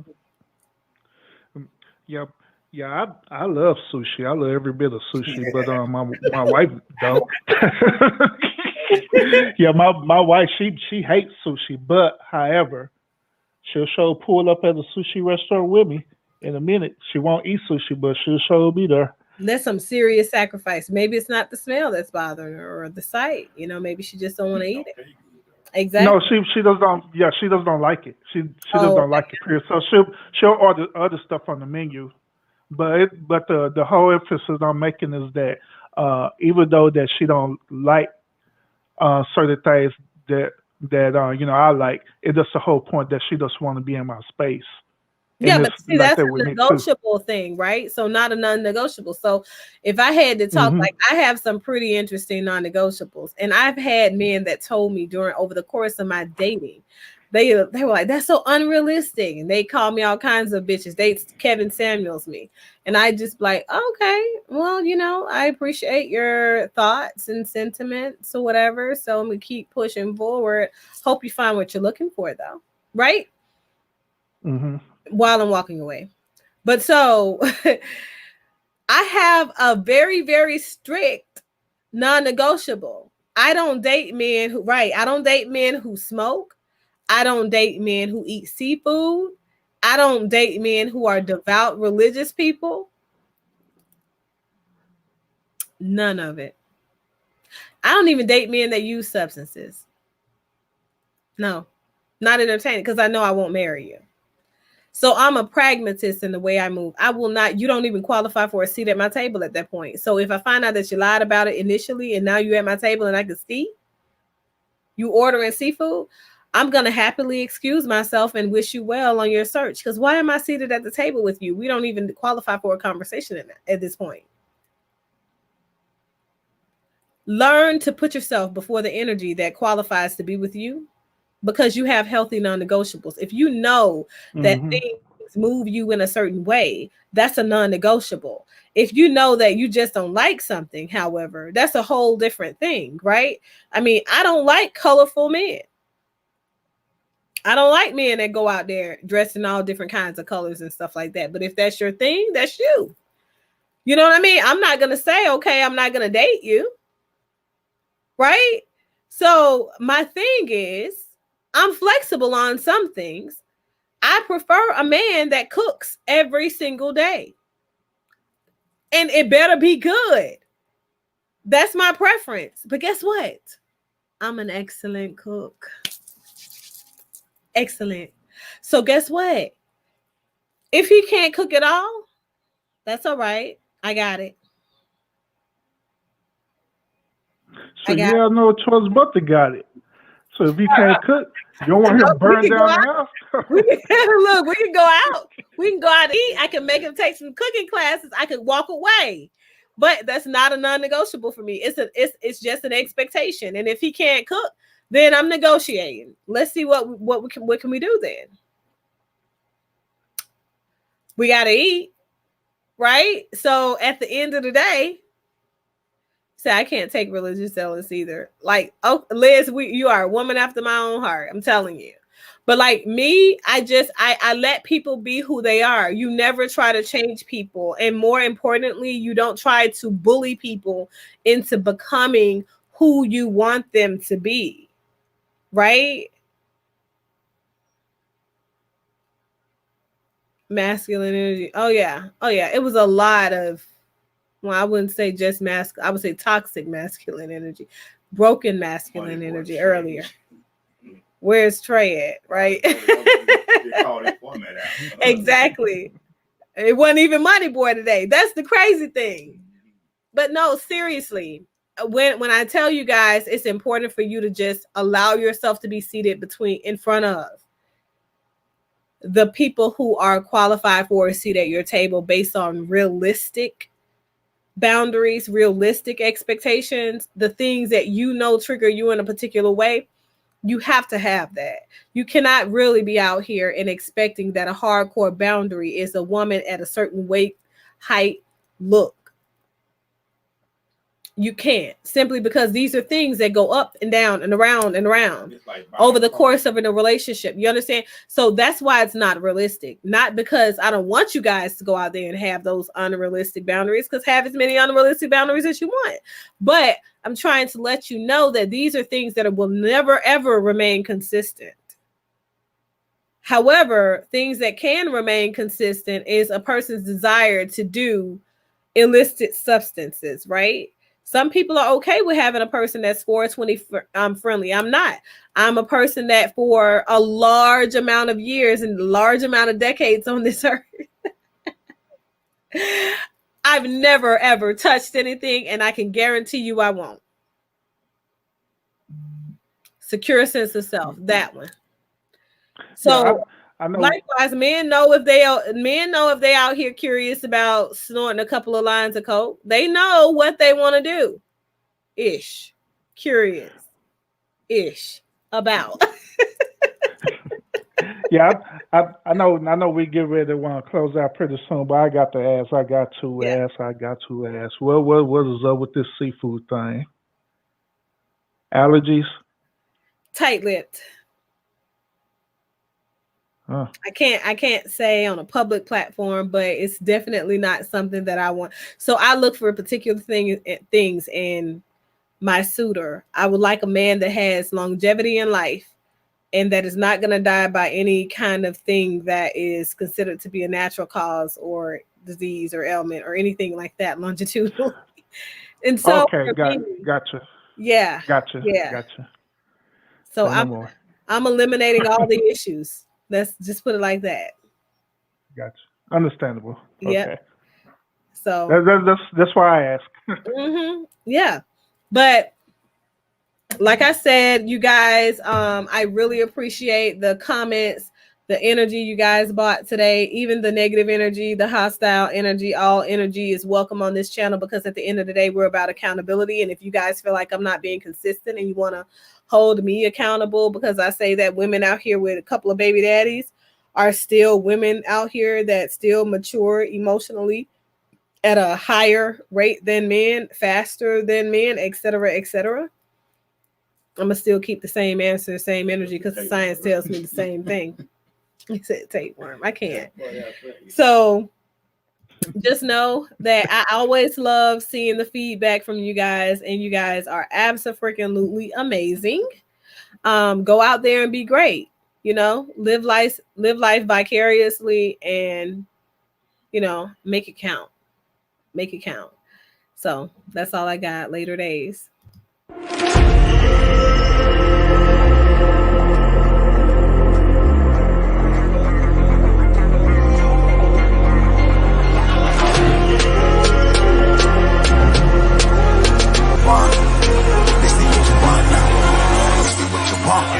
Who alive can't put me in a box. I redefine any definition you got. I am the tiger, I'm making steps to the top. The flames, I whip it up, you just gotta hand me the rock. Take a seat, you cannot stand it. All I know, the flow harder than a Scotch bunny. Don't try studying me, you cannot manage. This ain't what you want, bitch, I'm a fucking phenomenon.